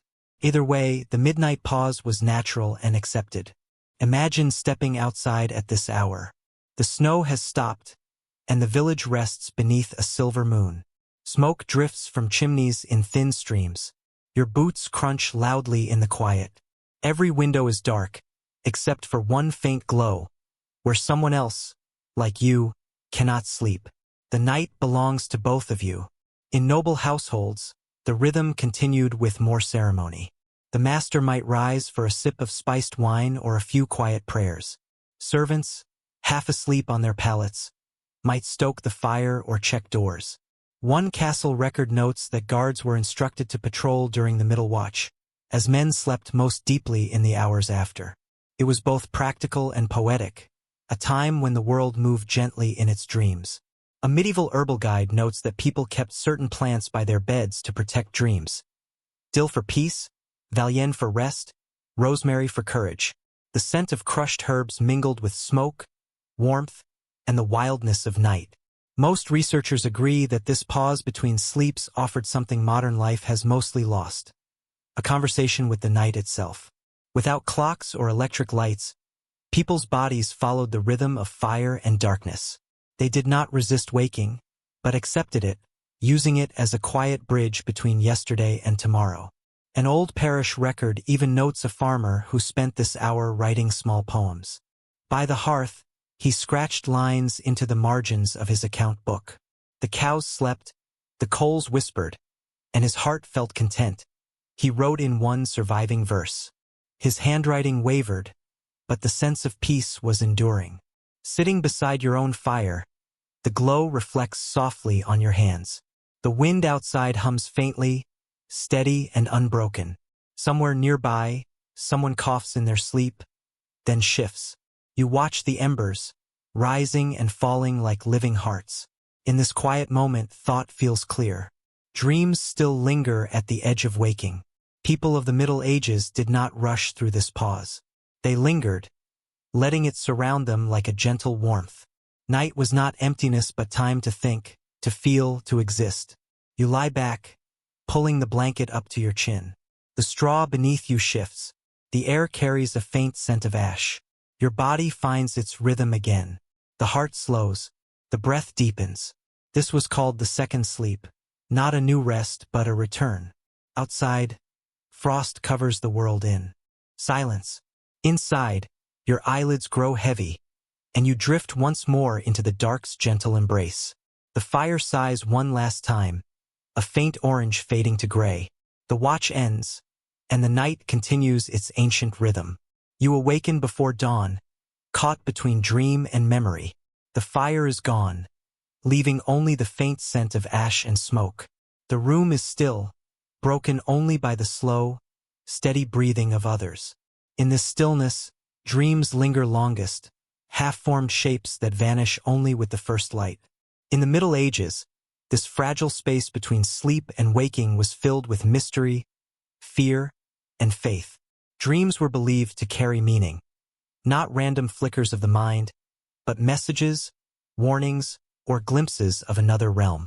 Records from physicians, priests, and poets alike show the night world held their fascination. A dream could come from God or from something darker. People prayed before sleep, not just for rest, but for protection from troubling visions. You whisper a short prayer now, as they once did. Let no evil visit my sleep. Medieval dream books show interpretations were detailed and imaginative. Water symbolized change, fire signaled danger or passion. Warmth represented God's favor, while ice or snow foretold hardship or loss. Imagine a villager waking shivering after such a dream, staring at the gray morning light and wondering what fate had whispered in the night. A 13th-century clerical manual mentions a practice of placing small religious tokens or written prayers under pillows to guard against nightmares. Parchments with psalms or tiny wooden crosses. The faint sound of one sliding beneath your head would be oddly comforting. Historians still debate how much of this came from Christianity versus older pagan customs quietly surviving in rural life. Some suggest that fear of dreams as spiritual visitations stemmed from church efforts to control superstition. Others see it as a natural reflection of how medieval people understood the unseen world. In an era without artificial light, darkness itself felt sacred and alive. You remember how the mind plays tricks when cold and hungry. Many went to bed underfed, exhausted, or ill. The line between real and unreal was thin. A 14th-century chronicler wrote of the fevered dreams during harsh winters, when hunger and cold blurred perception. Some saw angels, others demons.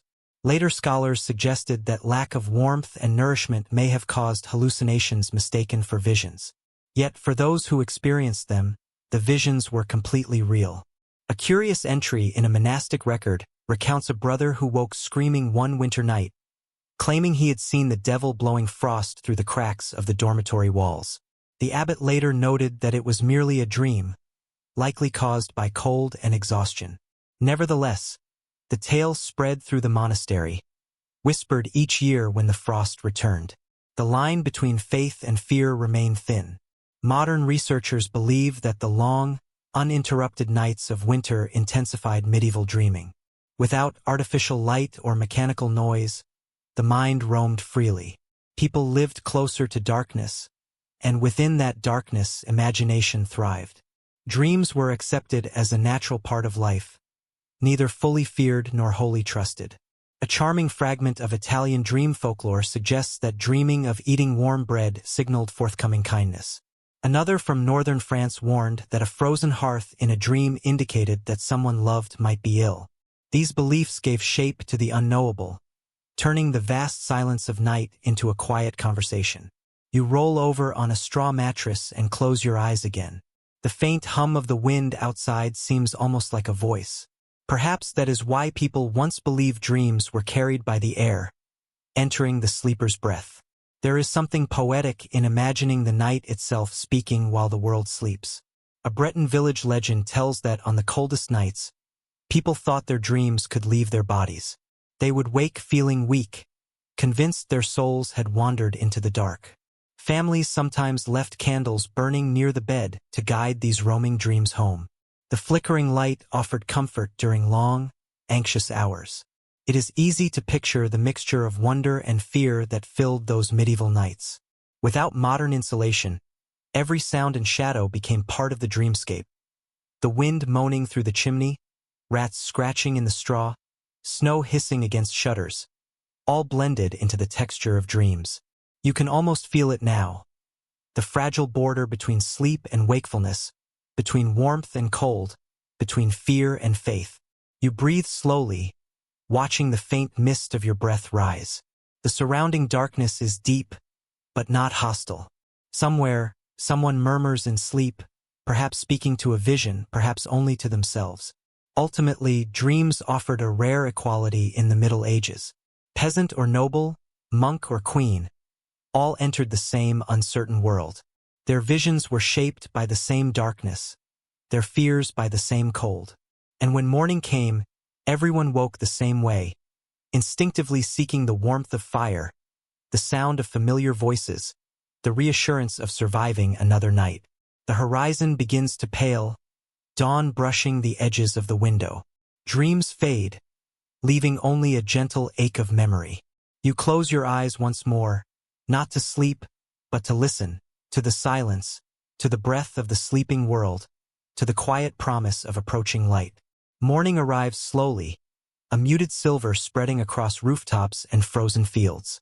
Frost glints faintly, like powdered glass. Stepping outside, you notice how the air feels different between the open countryside and the narrow lanes of a medieval town. The cold is constant, yet its presence shifts depending on location. In the village, it smells of soil and forest. In the city, it carries the sharp tang of stone, refuse, and coal dust. Surviving accounts from the period indicate that winter was harsher in towns. Buildings trapped wind in narrow alleys, turning streets into corridors of drafts. Stone walls absorbed the chill overnight and released it slowly during the day, keeping interiors perpetually cold. In contrast, the countryside offered open spaces and more direct sunlight. The air circulated freely, and though the mornings felt sharper, it was cleaner. Records from medieval households in London and Paris show that urban homes struggled to keep warmth. Fires burned constantly, yet poorly built chimneys often let smoke seep into the rooms. The scent of soot clung to clothes, bedding, and even hair. You can imagine a family huddled in one room, faces glowing orange from the fire, while drafts chilled their backs. Outside, carts rattled over cobblestones, and distant dogs barked. Archaeological studies of rural cottages reveal a different reality. These homes, made of timber, daub, and thatch, breathed naturally instead of trapping moisture. Though smoky and dim, they grew slightly warmer after a fire burned for hours. Thick walls of earth and straw, along with rush-covered floors, created a cozy, earthy environment. One 14th-century English traveler noted that a countryman lay warmer despite his poverty, for his small home kept the fire close. There is truth here. Space could work against heat. Grand halls looked impressive, yet high ceilings absorbed warmth faster than logs could replace it. A simple cottage, rough as it was, could feel like a protective nest. Historians still debate which environment was harsher in winter. Some argue that the countryside, isolated and lacking supplies, was more dangerous. Others claim the crowded, filthy cities, where illness spread easily and coal smoke polluted the air, were far worse. In either case, survival depended on adaptability rather than wealth. A revealing anecdote from a Flemish merchant's diary describes his visits to rural inns in winter. Though peasants slept alongside animals, their rooms felt warmer than the stone chambers of the city. The comfort of straw and companionship outweighed the dignity of brick and mortar, and one can sense his reluctant admiration beneath the complaint. Winter nights in the city brought distinct sounds. The creak of shutters, the cries of night watchmen, the distant toll of bells marking each hour. Sleep was light, interrupted by noise and smoke drifting through open flues. In villages, darkness was quieter but alive with natural sounds. Owls, rustling hay, and soft animal calls. The countryside spoke gently, the city loudly. Preserved city bylaws even restricted certain fires at night to prevent accidental house fires. As a result, many urban residents went to bed early, relying on thick layers and bedding rather than warmth. Rural families, by contrast, could tend fires late into the night without worry. The glow of a farmstead at midnight would have been a small miracle against the dark. Most scholars agree that both settings shaped how people experienced comfort. In cities, warmth was a rare luxury, bought with fuel and effort. In the countryside, it was maintained through constant care of fire and livestock. Both worlds, however, shared rituals. Wrapping in wool, sleeping together, and praying for sunrise. In northern towns, thick tapestries hung on walls not just for decoration but to block drafts from stone. These woven images of knights and saints provided insulation as well as art. In smaller homes, the same idea survived more modestly. Blankets across doorways and straw pressed into cracks. Every fiber counted. Walking down a medieval street now, your breath fogs in the cold. A baker opens his shop, spilling warmth into the lane. The scent of bread mingles with coal and ash. People move slowly, wrapped in cloaks, feet crunching over frost-covered mud. The city wakes reluctantly, as if unsure it wants to face another winter day. Beyond the walls, the countryside stretches silently, waiting. The countryside glimmers faintly at dawn. Smoke rises from thatched roofs, and the frost-covered fields sparkle under the first light. A farmer somewhere breaks ice from a trough, his hands red from the cold. He pauses, warms his palms with his breath, and offers a faint smile. Life here is harsh but tangible, rooted in the steady rhythm of earth and fire. The contrast between two worlds, the bustling stone streets and the quiet open fields, is striking. Both endure the same cold, yet in entirely different ways. The city speaks through echoes and smoke, the countryside through silence and breath. You gaze toward the horizon, where pale gold light begins to touch the frost. For a moment, everything seems equal. City towers, village roofs, distant hills, all glint under the same frozen morning. The hardships of night slowly fade, revealing a fragile truth. Whether among stone or straw, warmth remained a fleeting dream, renewed with each dawn. The light dims slightly, and you notice a subtle irritation on your arm beneath wool layers. Lifting your sleeve, a faint red mark appears. It calls to mind a familiar medieval reality. Tiny creatures shared every bed, blanket, and straw mattress. In the Middle Ages, comfort was often illusory. Sweeping floors or airing bedding could not prevent life from continuing beneath the fabric. Fleas, lice, and bedbugs were as constant as the cold itself. Written records from the era make no effort to hide this.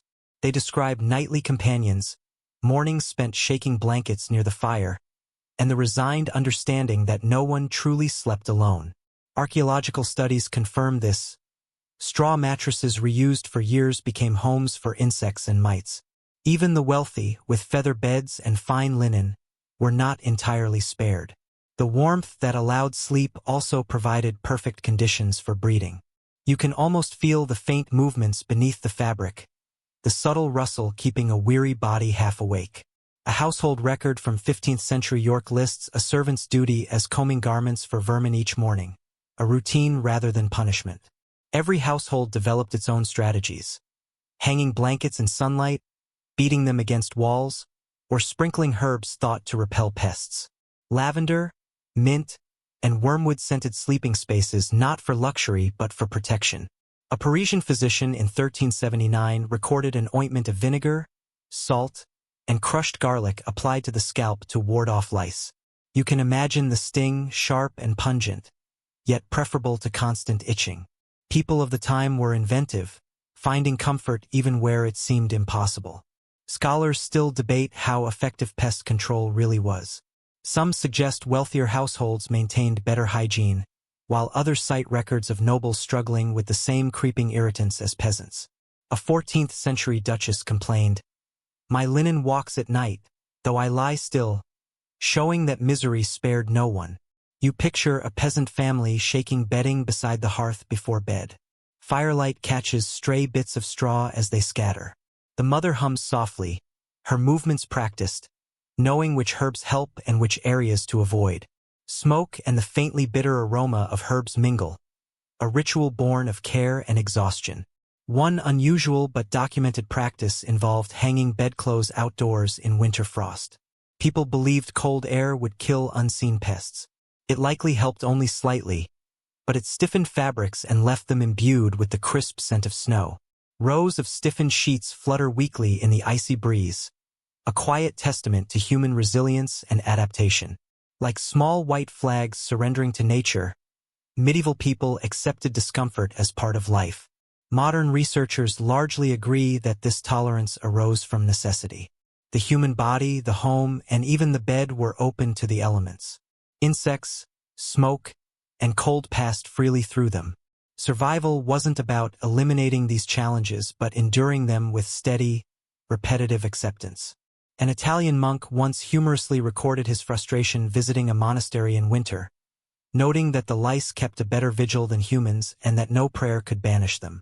His dry humor has survived centuries, showing that even the devout were not exempt.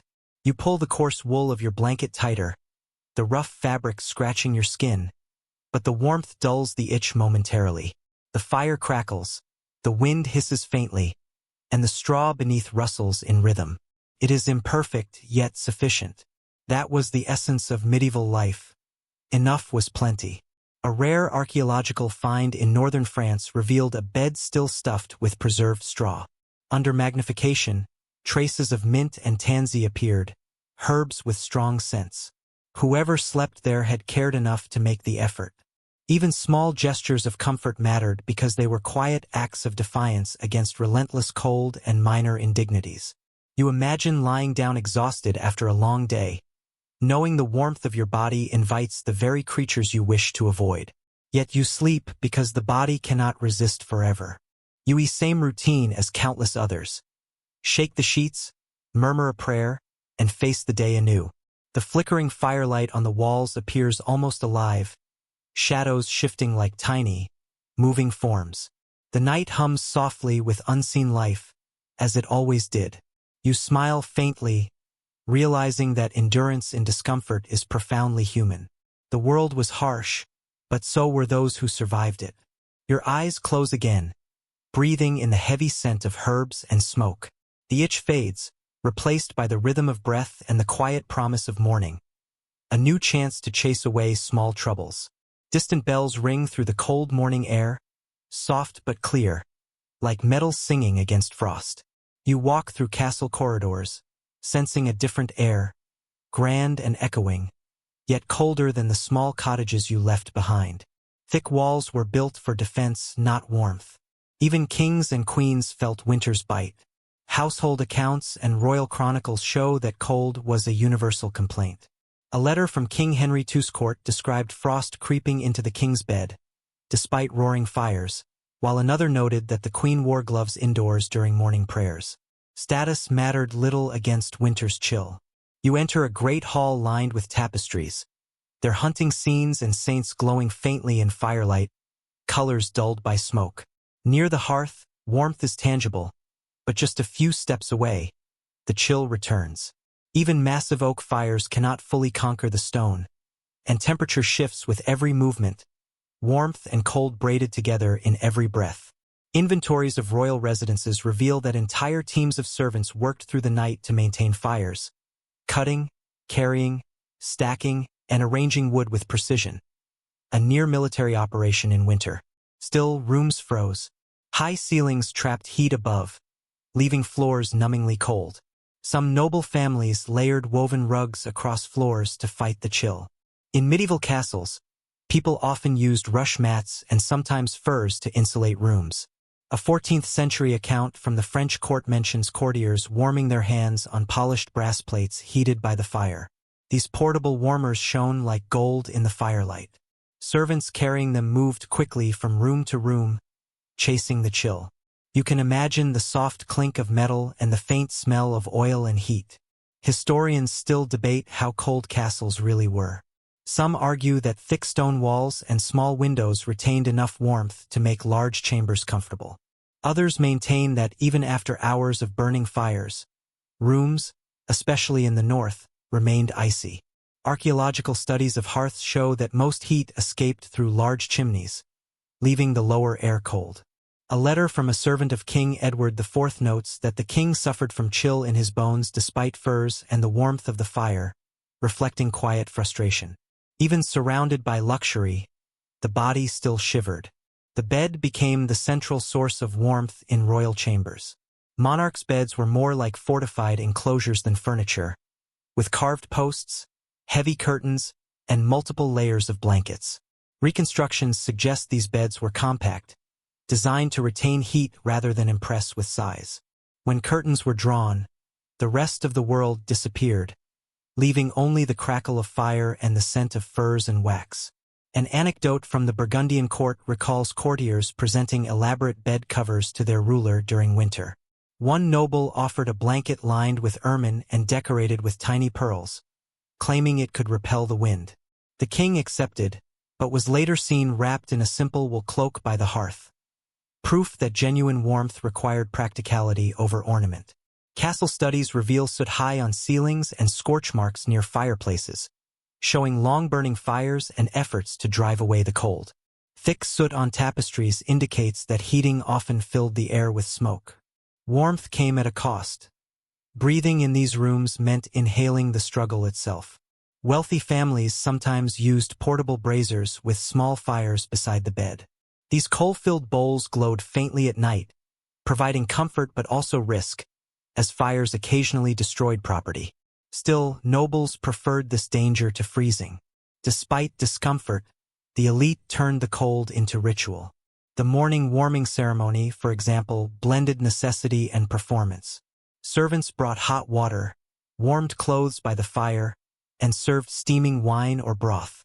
The first signs of warmth each day symbolized order restored and human triumph over the night. In the castle, fires burned high, and the air smelled faintly of pine resin and melted wax. Nobles gathered near the flames, laughter echoing softly. Yet their movements, the rubbing of hands, tucking of feet, instinctive leaning toward the fire, revealed the persistent bite of winter. Researchers agree that winter humbled all social classes. The poor coped through closeness. The rich relied on ceremony. Both learned respect for the cold. It was not an enemy to defeat, but a teacher to endure. Even kings bowed to it. You step closer to the fire, feeling its warmth on your face. Beyond the circle of light, the air still bites, but inside, life continues. Voices murmur, logs hiss, and outside, the wind pounds against the castle walls. Relentless and unyielding. Inside, a room radiates warmth, fragile but genuine, like the heart of winter itself. You leave the castle behind and step back into the countryside. The night has grown deep, and the air feels dense, almost tangible. The stars shine bright yet cold, their light hard as ice. In the distance, a small cottage glows faintly, a lone orange spark in the dark fields. Drawn by the promise of warmth, you approach and find yourself outside the home of a peasant family enduring one of the year's longest nights. Inside, the room is small, smoky, and still. A woman tends the hearth, turning a stick in the ashes to coax one last flicker of flame. Her hands are red from the cold, her face marked by exhaustion. 2 children sleep beside her, curled under a thin blanket. The air carries the scent of wood, earth, and faint hunger. For the poor, winter meant more than cold. It demanded endurance measured hour by hour. Parish records and medieval poorhouse accounts show that winter was often the harshest season for lower classes. Work slowed, food grew scarce, and illness spread easily. Many cottages relied on stored grain and dried vegetables, but by late winter, supplies dwindled. The fire that burned bright in November was a memory by February. The poor learned to sleep more, conserve energy, and let time pass slowly. A 14th-century manor court record describes families gathering in a single cottage to share heat when frost became unbearable. Entire households slept side by side, sometimes taking turns closest to the hearth. Privacy mattered little when survival required warmth. You can picture the scene. Layers of worn blankets, a small ember glowing in the corner, the air filled with the rhythm of quiet breaths. Archaeological evidence from rural settlements supports these accounts. Hearths in poorer homes were small and poorly vented, so rooms filled with smoke. Walls made of mud and wattle trapped dampness that never fully left. Yet people adapted. They covered floors with straw, patched roofs with cloth or rushes, and sealed cracks with clay. Cold was not an enemy but a condition to live alongside. One moving entry from a village priest's journal recounts visiting a widow who had run out of firewood. She sat with hands folded beneath her apron, her breath rising before her like spirit smoke. The image lingers, still and quiet, waiting, her faith the only warmth remaining. Historians debate how many peasants froze during harsh winters. Exact records are scarce, as cold often acted slowly through hunger and illness rather than sudden death. Some scholars suggest communities supported one another more than assumed, sharing resources and care. Others argue survival was brutally individual, with each family fending for itself. Evidence points to both generosity and despair. A curious detail from 15th-century Scottish accounts mentions families stuffing clothes with straw on the coldest nights, creating makeshift insulation. The rustling sound would have been strange in the dark, but it kept life in the body. Children sometimes wore the same garments for weeks, wrapped in patched fabric until they resembled bundles of rags. You can almost hear the faint crackle of straw as they shift in sleep. Researchers agree that winter changed the rhythm of poor households entirely. With fieldwork halted, nights became longer and quieter. People told stories, sang softly, or prayed. They found small joys in shared company. Even with aching stomachs, darkness was both foe and companion, a teacher of patience. An unusual folk belief from rural Germany warned that complaining too loudly about the cold would summon the winter mother, a spirit who stole warmth from those who cursed her. So people learned endurance.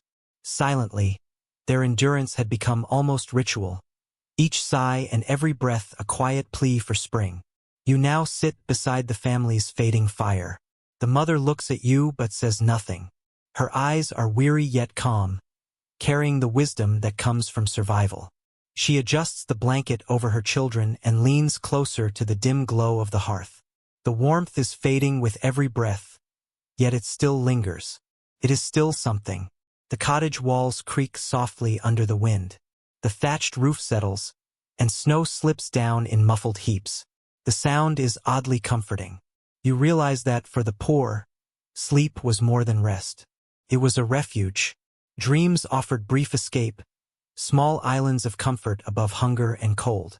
In the faint light, a loaf of bread rests near the fire, hard as stone. By morning, it will soften when warmed. You imagine the family carefully breaking it apart, dipping each piece in broth.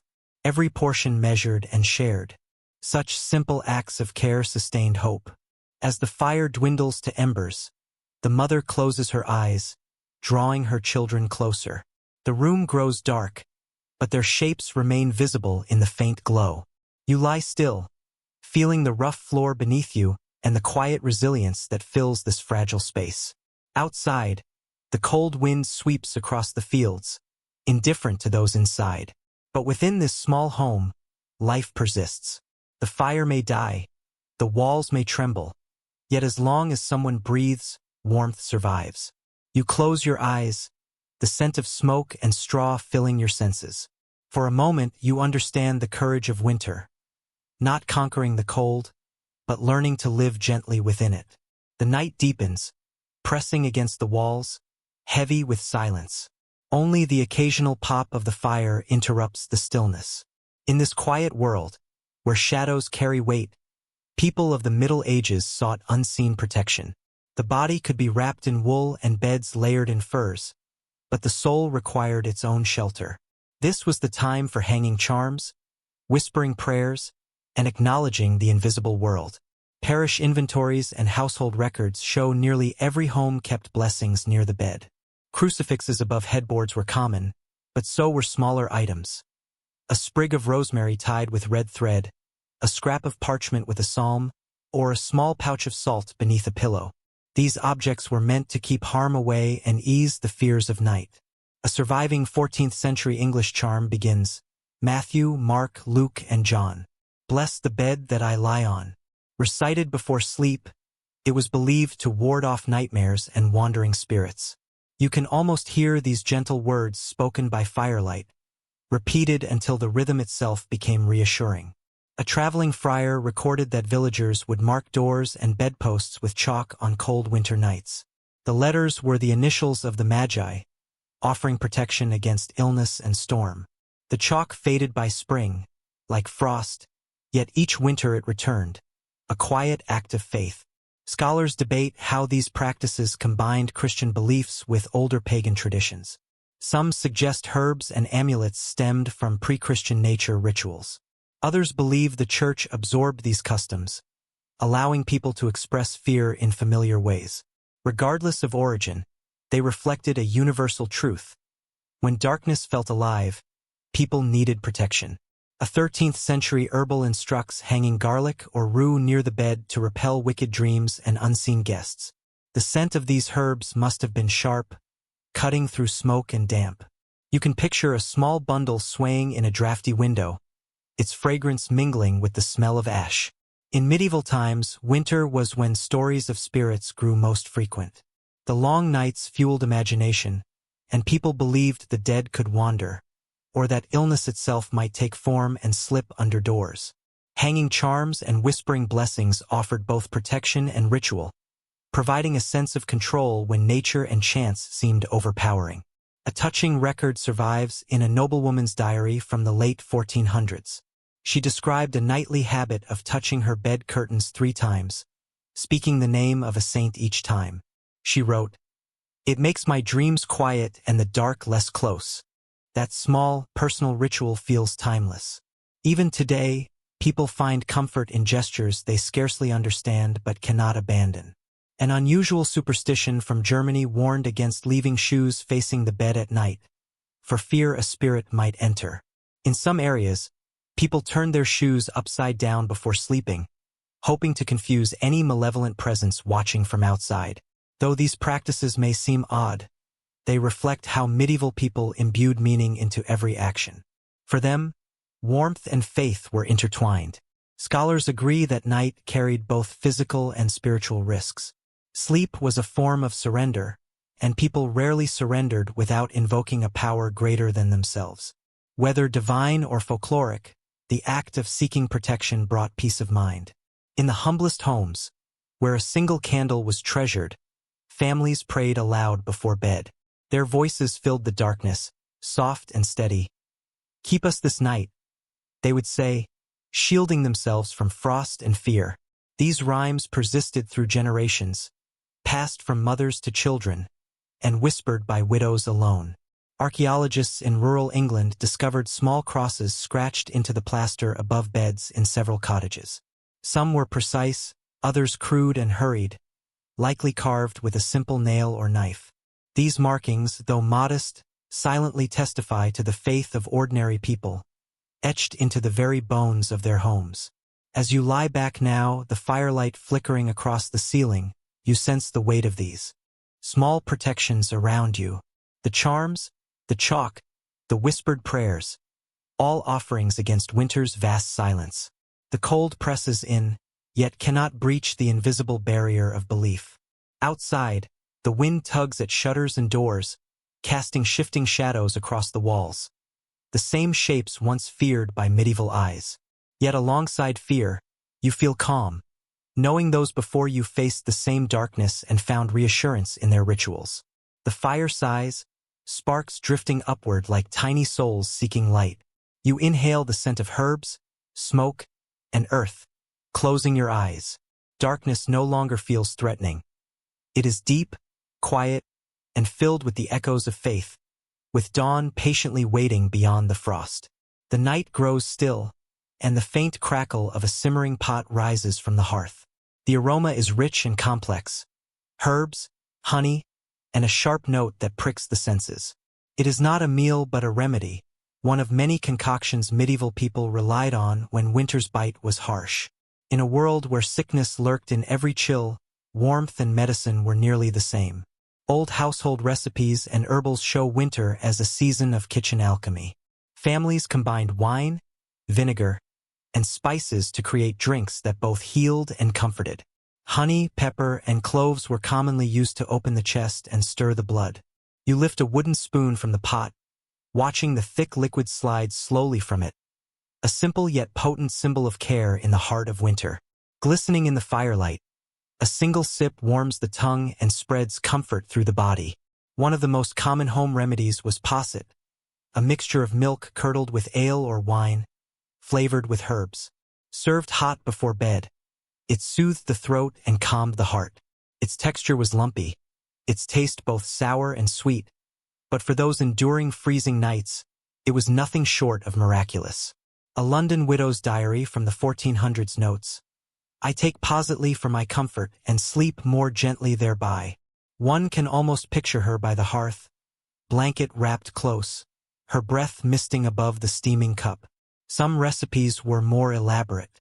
A nobleman's physician recommended a brew of red wine, saffron, nutmeg, and ginger boiled together, calling it the fire of the stomach. Such a drink would fill a room with a sweet, spicy aroma, lifting spirits even before the first sip. In wealthier homes, apothecaries sold dried herbs and exotic spices imported from distant ports, serving as both medicine and status symbols. Modern scholars still debate the effectiveness of these remedies. Some, like honey and garlic mixtures, had real antibacterial properties. Others, like powdered pearls or crushed gemstones used for chills, were more symbolic than practical. Yet for those who used them, belief itself offered healing. The warmth of the cup, the comfort of ritual, the care shown to oneself all carried power. A Benedictine herbal records how monks brewed warming draughts from sage, thyme, and a touch of strong ale, calling them spiritus comforters, the spirit that comforts. Small cups were shared among brothers after long nights of prayer. The herbal scent mingled with candle wax and the faint sweetness of beeswax polish, offering a brief escape from the cold stone halls and fatigue. Even the poorest households had their own remedies. Peasants relied on what was available: onions, vinegar, and fat boiled for coughs, or mustard seeds mixed with flour and applied to draw out cold. These simple methods often endured for centuries. Winter healing centered on warmth, keeping the blood flowing, breath steady, body alert. In northern villages, a curious custom involved baking small herb-filled cakes, sometimes shaped like crosses, to be eaten before bed and ward off sickness, especially during late frost. The smell of baking carried through the night, a small comfort against illness. Archaeologists have found traces of herbs and spices in pottery near hearths, showing that these rituals spanned all social classes. When ingredients were scarce, people improvised. A 14th century travel note describes a shepherd boiling pine needles and honey to make a chest remedy, drinking it nightly beside his flock to fend off the death wind. Medieval medicine, primitive by modern standards, was profoundly human. Combined faith, observation, and a strong will to survive. Each recipe was a small victory against helplessness. Even when it failed, it brought hope, a form of healing in itself. A slightly grim superstition held that the body's heat was a divine gift and should never be wasted. To grow too cold was seen as a neglect of this spark. Perhaps this explains the devotion to warming tonics, herbal brews, and scented possets. They preserved both health and soul. You ladle another spoonful from the pot, steam curling upward like gentle white ghosts. The scent is sweet, bitter, and comforting at once. Outside, the wind rattles the shutters, but inside, the air hums with life. You take a sip, and the warmth spreads through you, steadying the heart and soul.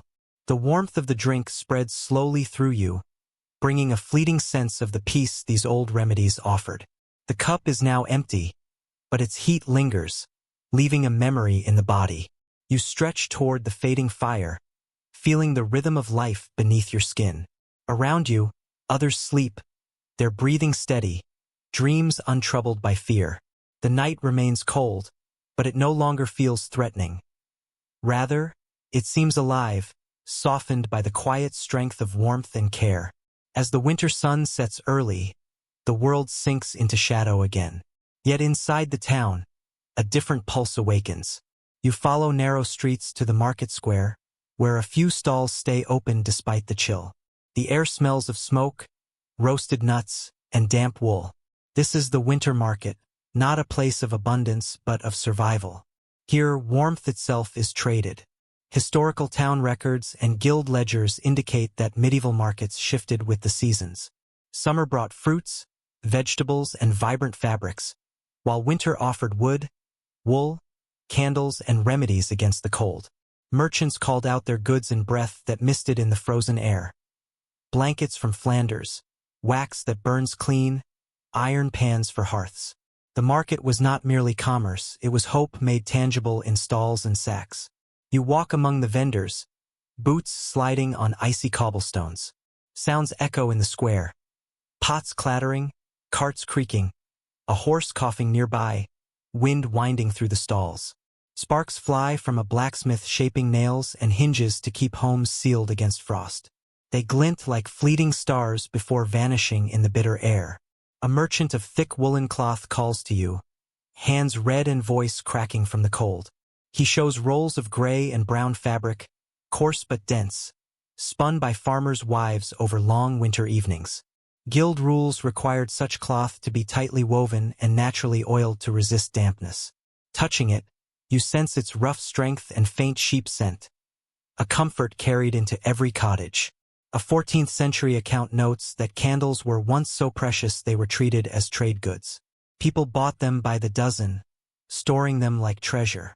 A single tallow candle burned only a few hours, yet its light meant safety. Villagers measured each candle as carefully as grain, for the darkness without flame was unbearable. Economic historians debate how accessible winter markets were to the poorest. Some claim peasants could buy small items or barter their goods. Others suggest these gatherings mostly served artisans and merchants. Likely, the reality varied from town to town. Yet all records agree these markets were lifelines. Spaces where people could meet, talk, and remind themselves they were not alone in the long winter. A whimsical entry in a merchant's journal describes selling bottles of warmth during harsh winters. These contain spiced wine or ale, sealed with wax and meant to be heated by the hearth. The label promised cheer to the heart and warmth to the bones. You can imagine the first sip after a long walk through snow, sunlight trapped in liquid. A traveler from the Low Countries once wrote that winter smells of wax, wool, tar, and fire. An image that captures the essence of these markets. Everything here resists the cold. Candles to burn, oil to seal, fabrics to wrap, firewood to stack. Each item carries a piece of warmth. Children weave through the stalls, laughter mingling with clouds of misty breath, while a woman sells roasted chestnuts from a blackened pan, their sweet aroma drifting across the square. The air is thick with the smoke of torches and the sharp scent of salted fish. Even the poorest could afford a small treat, a reminder that life still held flavor, even in the cold. Scholars generally agree that medieval winter markets were not only economic centers but social lifelines. They broke the isolation of the dark months. People shared news, told stories, arranged marriages, and offered prayers for the coming thaw. Just a single afternoon at the market could lift spirits in a way no pile of firewood could. A remarkable find in the remains of a 15th century market revealed tiny coins, broken pins, and traces of wax embedded in the stone cracks. Candles had burned down where people stood talking, cupping their hands around the flames for warmth. You can almost picture it. A circle of glowing faces, laughter drifting into the icy air. As evening falls, the stalls begin to close. Merchants pack their goods, carts groan as they pull away, and the square empties until only footsteps echo. Torches flicker in the wind, smoke curling upward into the star-filled sky. You linger a moment longer, inhaling the scent of extinguished candles. When you finally head home, the night feels gentler. The market has done its work. You carry the quiet energy of human exchange, the warmth of trade, conversation, and shared endurance. Snow crunches beneath your feet, and somewhere behind, a lone stall still burns a faint torch, a reminder that darkness does not last forever. The wind bites again as you approach another grand fortress perched on a hill. Its stone towers rise pale in the moonlight, and the gale whistles through every archway. You pass through the gate into a corridor lined with tapestries. Their heavy folds barely stir in the draft. The air smells of cold stone, damp wool, and distant smoke. Even wealth cannot tame winter inside these walls. Contemporary accounts often praise castles for their strength, size, and beauty, but few mention the cold. Records from royal households note constant complaints about freezing halls, dripping walls, and icy floors that numbed the feet. A castle symbolized power, yet surviving January inside one was an ordeal. You feel it now.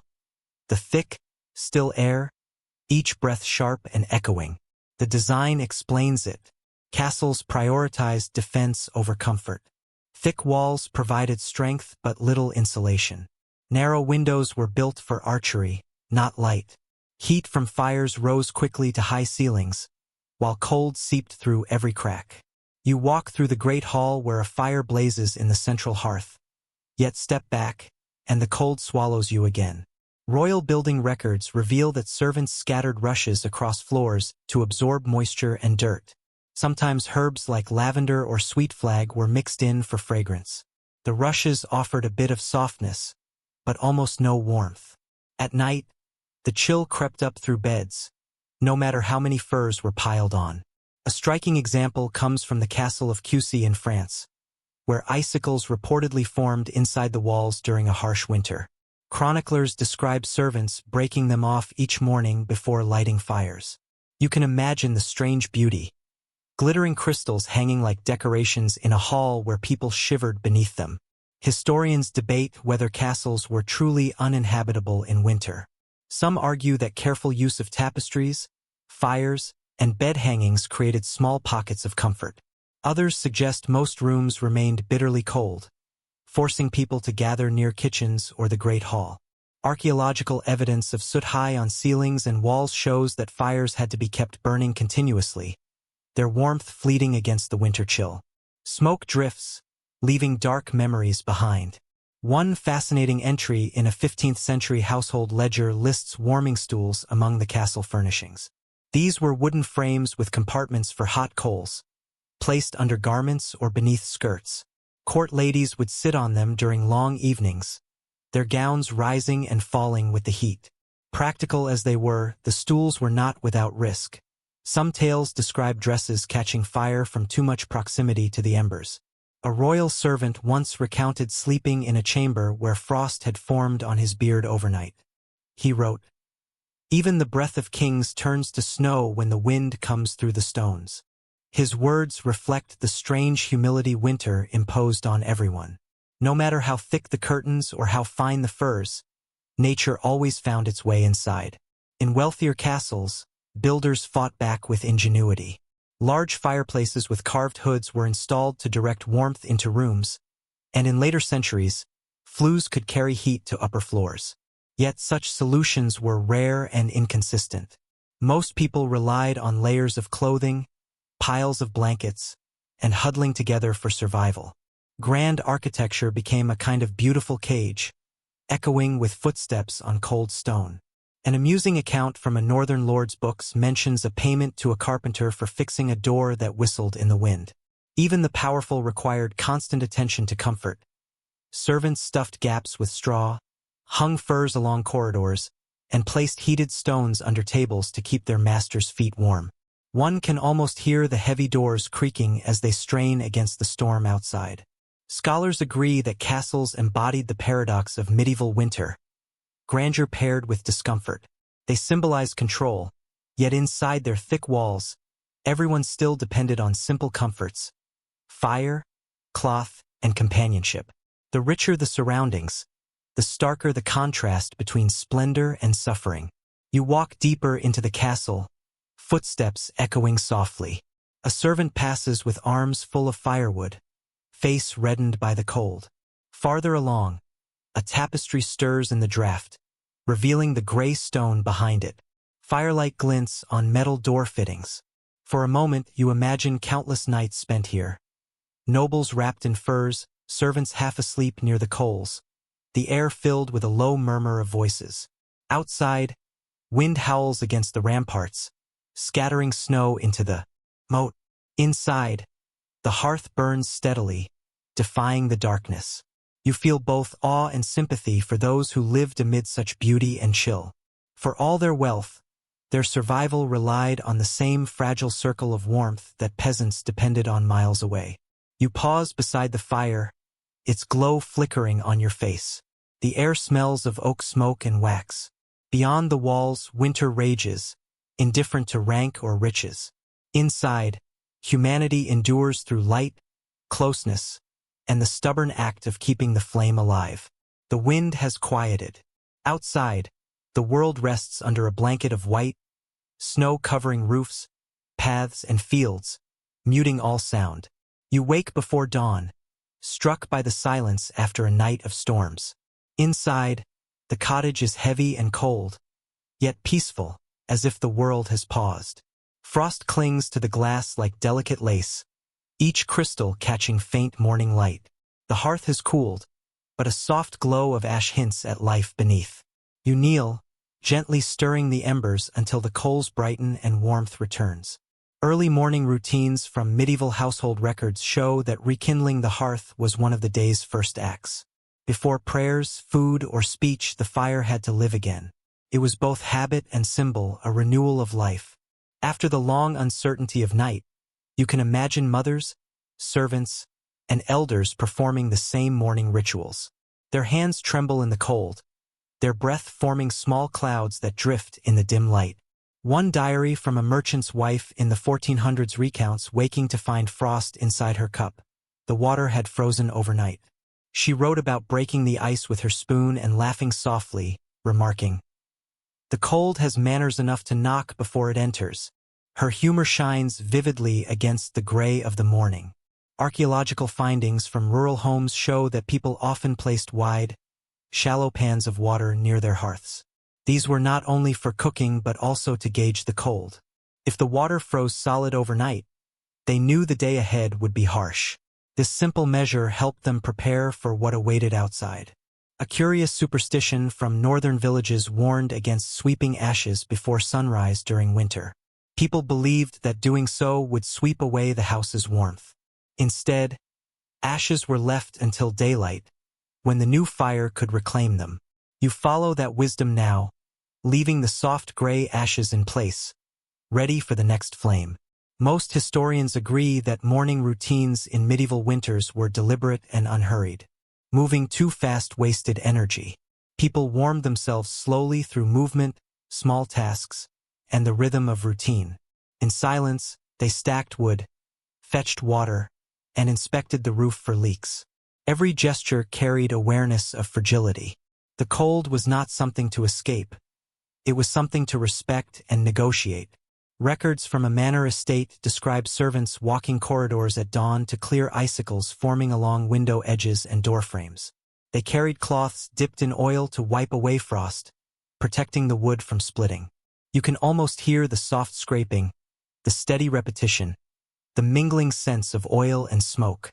In poorer homes, mornings began by scraping frost from bowls and spoons before breakfast. Bread was as hard as stone, warmed slowly near the hearth until the crust softened. The first meal, simple porridge, broth, or leftovers, felt like a small victory. Even a sip of hot liquid promised that life continued. An unusual entry from a 14th century northern abbey describes monks breaking ice in the cloister fountain each morning with hammers, noting the sound resembled Sunday bells. That image lingers, the clash of ice giving way to water, the return of motion and sound after stillness. Historians still debate how people's moods shifted through these long winters. Some suggest deep melancholy, while others describe laughter and community. Likely, both were true. The same cold that made mornings difficult also made gatherings sweeter, fires warmer, and human closeness more valued. Now you sit beside the newly revived fire, feeling warmth slowly seep into your bones. Outside, the sky brightens to pale silver. Snow on the roof shifts, settling with a soft creak. The air smells clean, almost sweet. A distant rooster crows, marking another day survived. A traveler's journal from 1385 recorded the sound of snow falling from roofs at sunrise as the breath of the house. Listening now, you understand why. The night's weight releases itself in that quiet sound, and morning feels lighter for it. As light strengthens, the cold loses its edge. Frost on the window melts, water tracing slow lines down the glass. You sit quietly, hands wrapped around a cup of warm broth. Tastes simple, salty, alive. The room glows faintly, and you can almost imagine spring, though distant, hiding beneath the snow. The fire crackles again as the first rays of sunlight reach in. The long night has ended once more, as it always does. You take a deep breath, filling your lungs with air tinged with smoke and renewal. In that moment, you feel what any medieval person might have felt on a winter dawn: relief, gratitude, and quiet strength. Morning has fully arrived now, pale and sharp, with the thin winter sunlight stretching across the floor. You open your eyes and feel the cold before you see it, the chill biting your face. The blanket has slipped away during the night, and your breath rises in small, cloudy bursts. Reaching for the basin of water beside the bed, you find a thin layer of ice on its surface. Breaking it with your fingers shocks you into a gasp. This is how many people in the Middle Ages began winter mornings. A first act that reminded them that comfort was fleeting and effort essential. Domestic guides and household letters from the period describe mornings as a careful battle against the cold. People dressed slowly, layering garments before daring to leave their beds. Rough wool restored warmth to numb limbs. Servants, rising before anyone else, moved quietly through dark corridors, their breaths misting in the cold, tending fires. Their soft footsteps created a rhythm as old as the season itself. For peasants, mornings were different. Daylight meant work. Fields had to be checked, animals fed, and snow cleared from paths, no matter how frozen the ground. One 14th century farming record recounts men carrying embers in covered pots to start outdoor fires, protecting the coals as if they held the home's heart. You can picture the faint orange glow flickering inside the pot, a small secret against the gray sky. Most people tried to delay leaving their beds. A merchant's wife in Bruges once wrote that her husband lingered long when frost was harsh, cursing the day that forced him out. Yet even the wealthy could not linger indefinitely. Responsibilities demanded attention. Meetings, prayers, or journeys awaited, and the cold became a test of composure. An Italian physician noted that noblemen rubbed scented oils on hands and faces before rising, believing it shielded them from the chill. Whether or not it worked, the ritual offered a small comfort. Picture them by low fires, faces glistening in the dim light, air scented with rosemary and olive oil. In poorer homes, mornings were active. Parents woke children from straw beds, their voices low but firm. The youngest were often dressed half asleep, layered in whatever garments were available. Fires were coaxed back to life, smoke curling toward the rafters.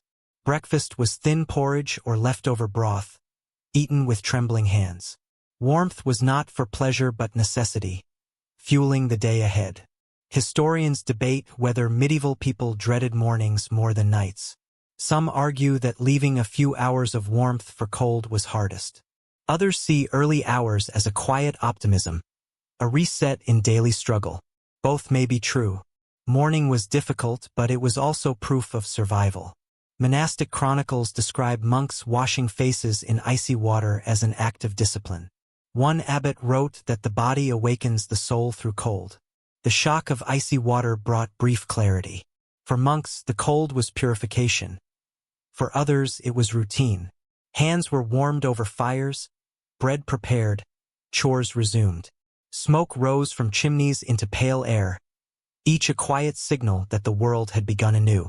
The smell of burning wood drifted. Across villages and towns, a familiar, comforting scent lingered. English court records note an unusual practice. Many households avoided speaking harshly before the morning fire was fully lit. People believed that angry words could chill the hearth and bring misfortune. While it may seem strange, the idea has a certain logic. In a world where warmth was fragile, emotions, like fire, had to be handled with care. Scholars suggest that the rhythm of medieval mornings was rooted in gratitude, disguised as habit.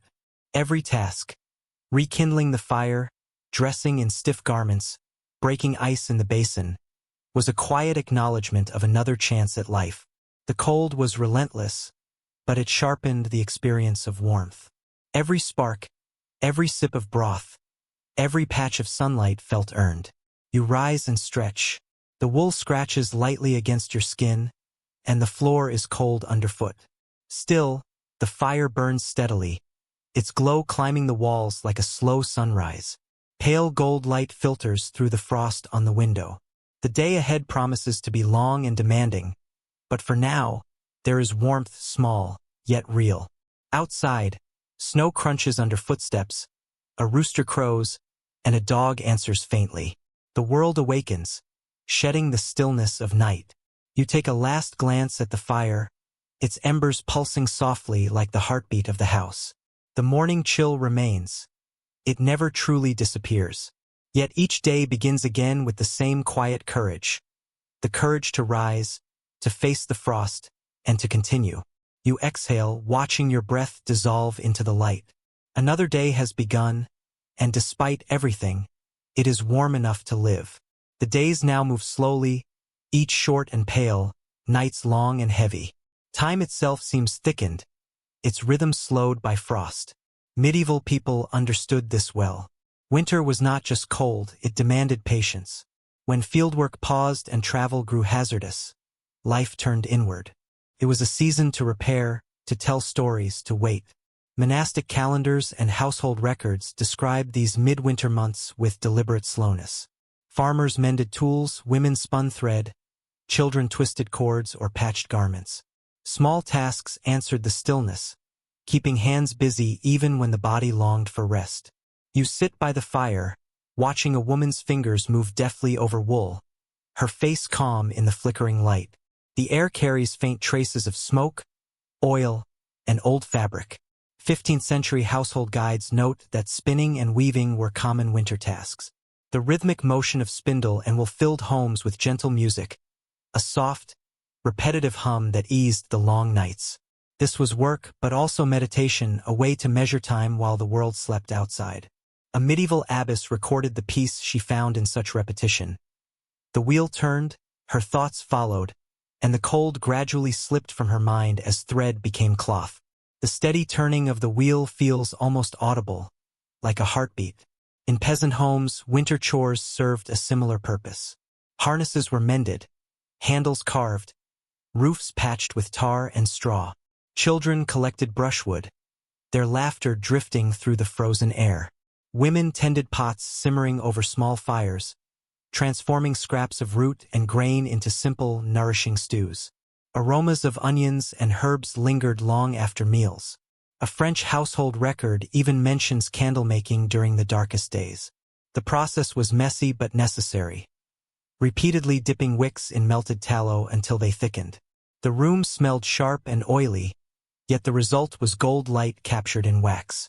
You can picture the family, standing around the fire. Each person takes their turn, faces glowing with the soft reflection of warmth from their work. Historians still debate how people managed the mental strain of long, confined months. Some accounts describe cheerfulness, songs, and stories filling the dark hours. Others tell of gloom, arguments, and quiet despair. Both experiences likely coexisted, interwoven like threads of cloth drying above the hearth. A 14th century Welsh parish record amusingly notes a villager fined for disturbing the winter evening with loud quarrels. The image is vivid. Cramped rooms, too many bodies, tempers flaring faster than the fire could burn. Yet another record from the same village describes neighbors gathering, sharing ale and songs by candlelight. The mood shifted like weather, alternating between laughter and silence. Most researchers agree that storytelling was as essential as food in surviving the cold. Families spent long nights sharing tales of saints, ghosts, and distant lands. Some were cautionary, others comforting. A storyteller's voice could fill a room more fully than any flame. Imagine an old man beginning his tale now, voice gravelly yet warm, weaving legends into the present moment. Children lean closer, eyes bright. In noble households, the rhythm was more refined, but not much different. Musicians played soft tunes near the hearth, and readers recited romances or moral stories. The sound of harps and voices blended with the fire's crackle. The wealthy had more candles and furs, yet they too depended on stories to make the night feel smaller.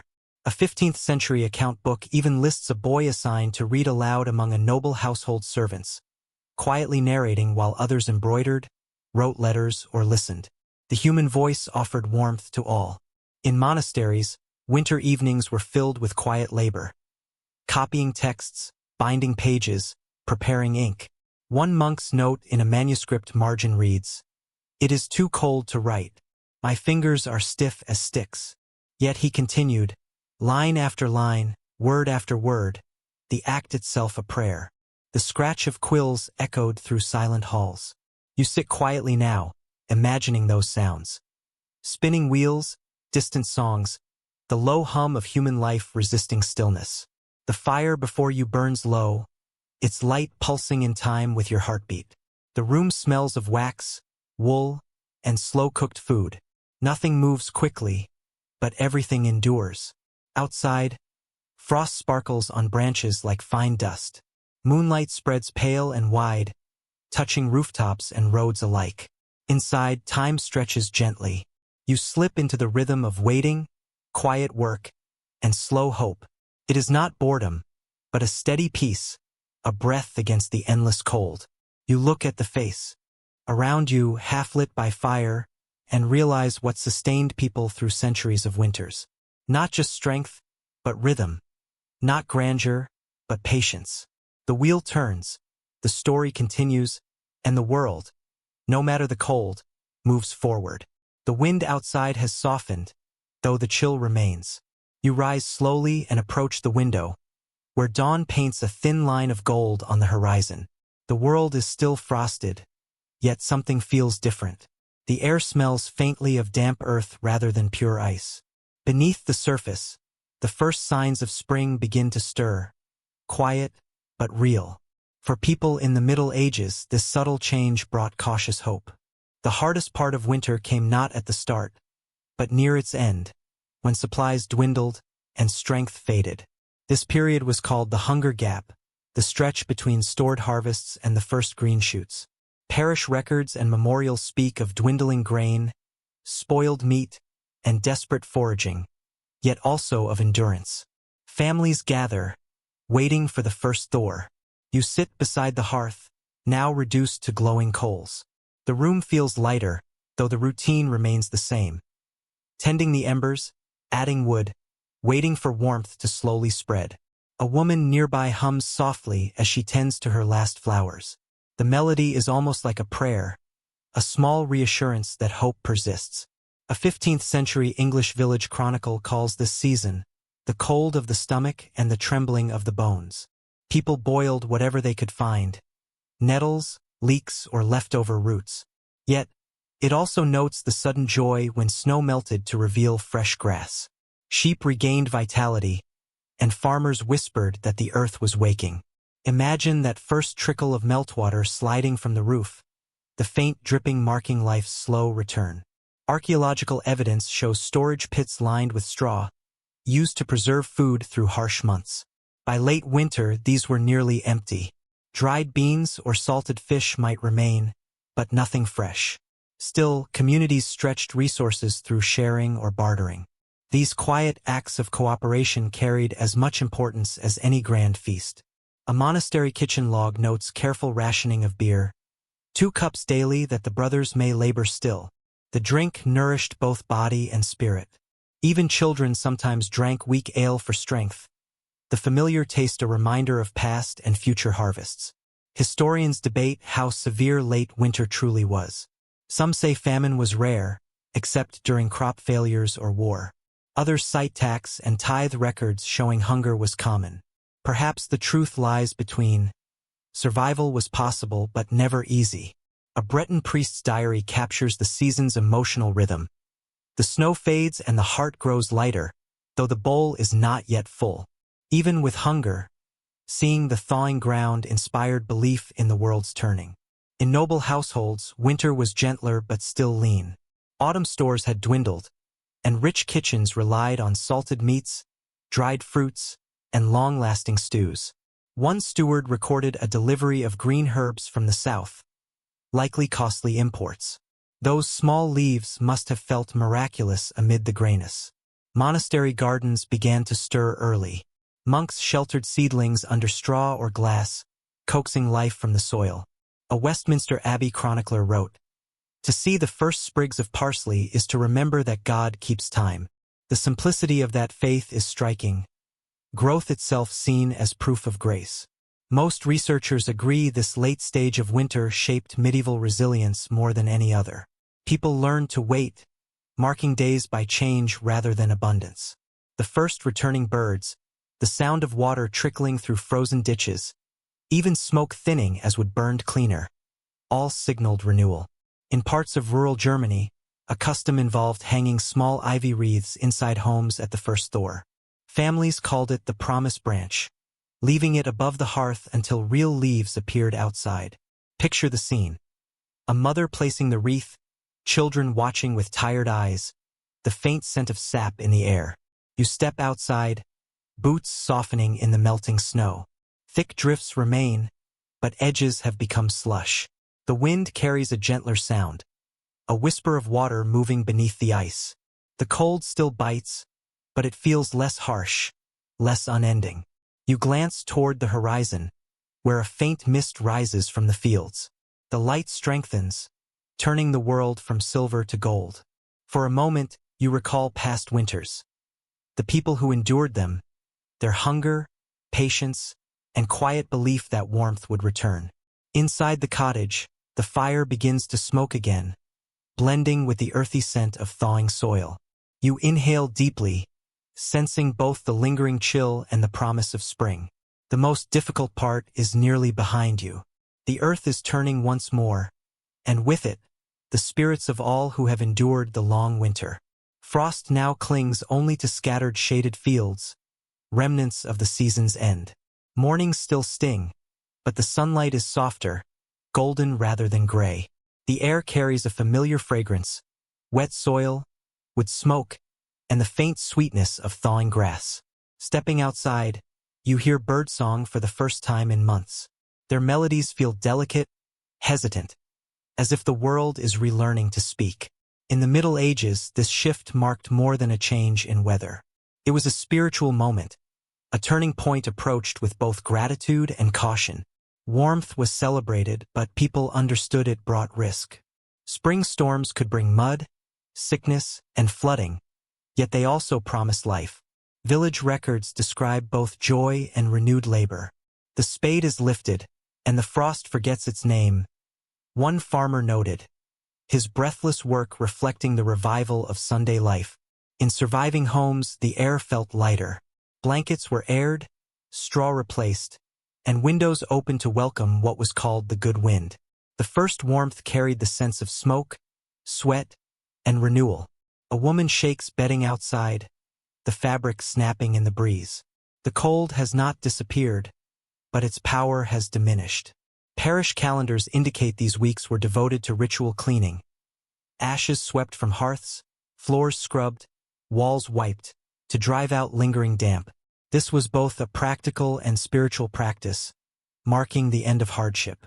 In monastic life, this period coincided with Lent, a season of fasting and reflection mirroring the earth's return to simplicity.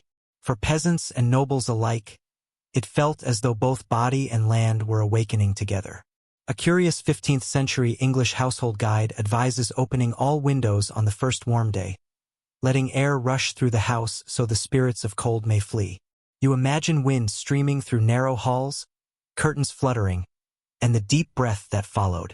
Whether literal or symbolic, the act of welcoming fresh air conveyed hope.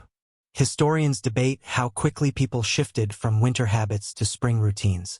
Some evidence shows the poorest had no real pause. Their work simply changed form. Others suggest late winter and early spring brought restlessness, a stirring of both body and spirit. Across all classes, there was impatience for warmth. A folk custom from southern France described villagers lighting small fires in fields at dusk to summon the sun. The rising smoke would appear as hundreds of candles offered to the skies, and the endless creak of ice deeply began human to fade. Expressions of gratitude. What remained was quiet, longing, wordless gratitude. For the wealthy, the season meant movement, comforted by the knowledge that tomorrow would be warmer. Inspected the sun returning a little earlier, hosted feasts and the world once again aligned. A Burgundian steward recorded the return of the glow of the fire. Hunting, the air smells faintly of wood and melting snow. The air is sharp but kind. Your body is heavy with calm, and the horses breathe steam like spirits returning. The earth continues its slow, can imagine the energy. This the laughter echoing the endless dance between cold and light. In villages, always been humanity's spring market was a cause for celebration. The night deepens, the fire sighs fresh and dims. Early eyes grow heavy, and the renewed somewhere in the dark. Milk returned to the stalls, sensing the dawn. And the marketplace buzzed with chatter and trade. The blanket chronicler described the scene as centuries of quiet settling around you. Farmers led their animals from barns to graze, carrying the peace while children splashed in the thawing streams. As the frost fades, conversation centered on the long winter has passed. A German farming manual offers a curious piece of advice. Low, but its warmth remains in memory. Do not sow a reminder that once has kindled the land twice. Warmth never truly dies. False springs, it warmed. The fire is nearly out now. The unwary. A faint red glow feels time in the ash. A reminder that nature follows its own schedule, holding the final calm of the season. People watch with the scent of caution and quiet reflection, prepared for one last slow surprise. Feeling your historians agree that the shift from winter to spring shaped medieval gratitude gentle more than any sermon or festival. Like the low note, it was not abundance, but the very edges of hardness that have softened. Witnessing life done its work after months of silence. You recall the lives that came before you mattered. Farmers, a chronicler from a small priory in Flanders captured this sentiment, finding warmth in small, after the cold, shared moments. All things taste of mercy. A blanket, imagine walking through a meadow, a hand reaching out in the dark. The ground brings soft beneath your boots. The world has always been fragile yet resilient as glass. And so the wind carries the sense shadows of wood, shift as the first light slips through the window. Somewhere it behind, is not yet bright. A bell rings just faintly, a trace of gold marking the hour. In the room. Yet it feels less like time passing and more like scattered the world exhaling. Inside a nearby cottage, a family sits the rhythm of the waking fire than before. Let your mind follow its pace. Fills the room. Let the stories of the past no longer damp into quiet glow with warmth. The cold, the air smells, the laughter, of baking bread, the fire, a child laughs, all have fulfilled chasing a cat across the floor. You have moved these ordinary sounds of carry the weight, and now peace has arrived. The mother shakes the last ashes from the hearth. Yet watching lingers. The smoke drift into the clear silence air is soft. She pauses and like glances at the sky close. A faint smile your on her face. The her hands are behind your eyelids, her back deep and gentle, but her eyes reflect the quiet morning approaches, and you remain you breathe in deeply. Good night. The crisp early spring air filling your chest. The long night has ended. The warmth is gentle, easily lost, yet it is present. The long, cold nights that shaped every dream are fading, replaced by something fragile yet unstoppable. This is how change arrives, not in sudden bursts of light, but through small, steady shifts no one can deny. The fire in the cottage burns low, echoing the countless flames that carried humanity through centuries of winter. The air hums quietly, alive again. You close your eyes and feel the earth turning beneath you, slow and certain, bringing warmth back one breath at a time. Tonight, the air feels different from all nights before, softer, gentler, carrying the faint promise of warmth. Snow has melted from the rooftops, leaving them dark and shining in the moonlight. Somewhere, a stream gurgles where ice once ruled. You sit beside a quiet fire, small but steady, its light flickering across the walls like the heartbeat of the house. The season of endurance is ending. For medieval people, this moment signified renewal of faith and life itself. Having endured the longest nights, the world could breathe again. Chroniclers called this the breaking of the frost. It meant more than a rise in temperature, it meant survival. Villages, once silent during winter, now thrived with movement and sound. Carts rolled over muddy roads, fields echoed with laughter, and smoke rising from chimneys smelled less of desperation and more of life returning to its ordinary rhythm. Inside homes, old winter routines slowly unwound. Furs were cleaned and stored, blankets shaken and hung. Windows opened to let out stale air, and warmth entered freely for the first time in months. Imagine a mother watching her children play outside, smiling as sunlight spills across the room. For her, spring is not an abstract idea. It is proof that patience conquers the cold. Church calendars marked this transition with holy days blending prayer and celebration. Candlemas, Lent, and others. These rituals mirrored the rhythms of life, guiding people through the fragile, yet unstoppable return of warmth and renewal. Eventually, Easter and other spring celebrations drew their meaning from a shared truth, the return of light. In sermons and songs, fire symbolized not just warmth but hope itself. Monks composed hymns celebrating the earth's renewal, while villagers lit bonfires in the fields, tossing in straw and singing to honor the season that had finally freed them. A letter from a noble household in Burgundy recounts a feast at the first Thor. The writer notes that wine flowed freely, the servants sang, and the Lord laughed until tears froze on his beard. This joy came from relief, not extravagance. Every loaf of bread, every raised cup carried the quiet weight of survival. You can imagine the great hall glowing with torchlight, voices echoing off stone walls, the smell of roasted meat and spilled ale filling the air. Outside, frost still glimmers faintly, but it matters little. In smaller homes, celebrations were simpler. Peasants baked flat cakes to mark the end of winter, each adorned with a symbol of the season. Families gathered by the fire, sharing the last of their stored apples. Their laughter was soft, but genuine. For them, the joy lay not in feasting, but in knowing another harvest would come, another cycle of days and nights to endure. Historians continue to debate how people blended faith and folklore during this seasonal renewal. Some suggest these festivals were remnants of older pagan rituals reinterpreted through Christian meaning, while others view them as practical acknowledgments of survival. Regardless of origin, they show that gratitude was as vital as food. People needed to give thanks, even if only to the turning sky. A charming detail from a 14th-century French chronicle describes villagers decorating doors with garlands of green twigs, calling it the greeting of spring. The branches were believed to invite warmth and ward off illness. You can almost smell the fresh leaves, their sap blending with smoke from the last indoor fires. Most scholars agree that the first warm evenings after winter carried a near-sacred stillness. People stepped outside, gazed at the stars, and listened to the soft drip of melting ice. Darkness no longer inspired fear. Balance had returned. The night felt softened, its bite less severe. In this silence, rest came not from fatigue but from awe. Picture the sleeping world now. Fields glistening under the moon, roofs dripping slowly, the faint scent of thawed earth rising like incense. A dog barks once, then is quiet. The fire beside you crackles low, wood collapsing into embers. It feels like the final sigh of a season that has tested every heart and left it stronger. For the medieval sleeper, this was a moment of peace. The cold no longer prowled inside walls.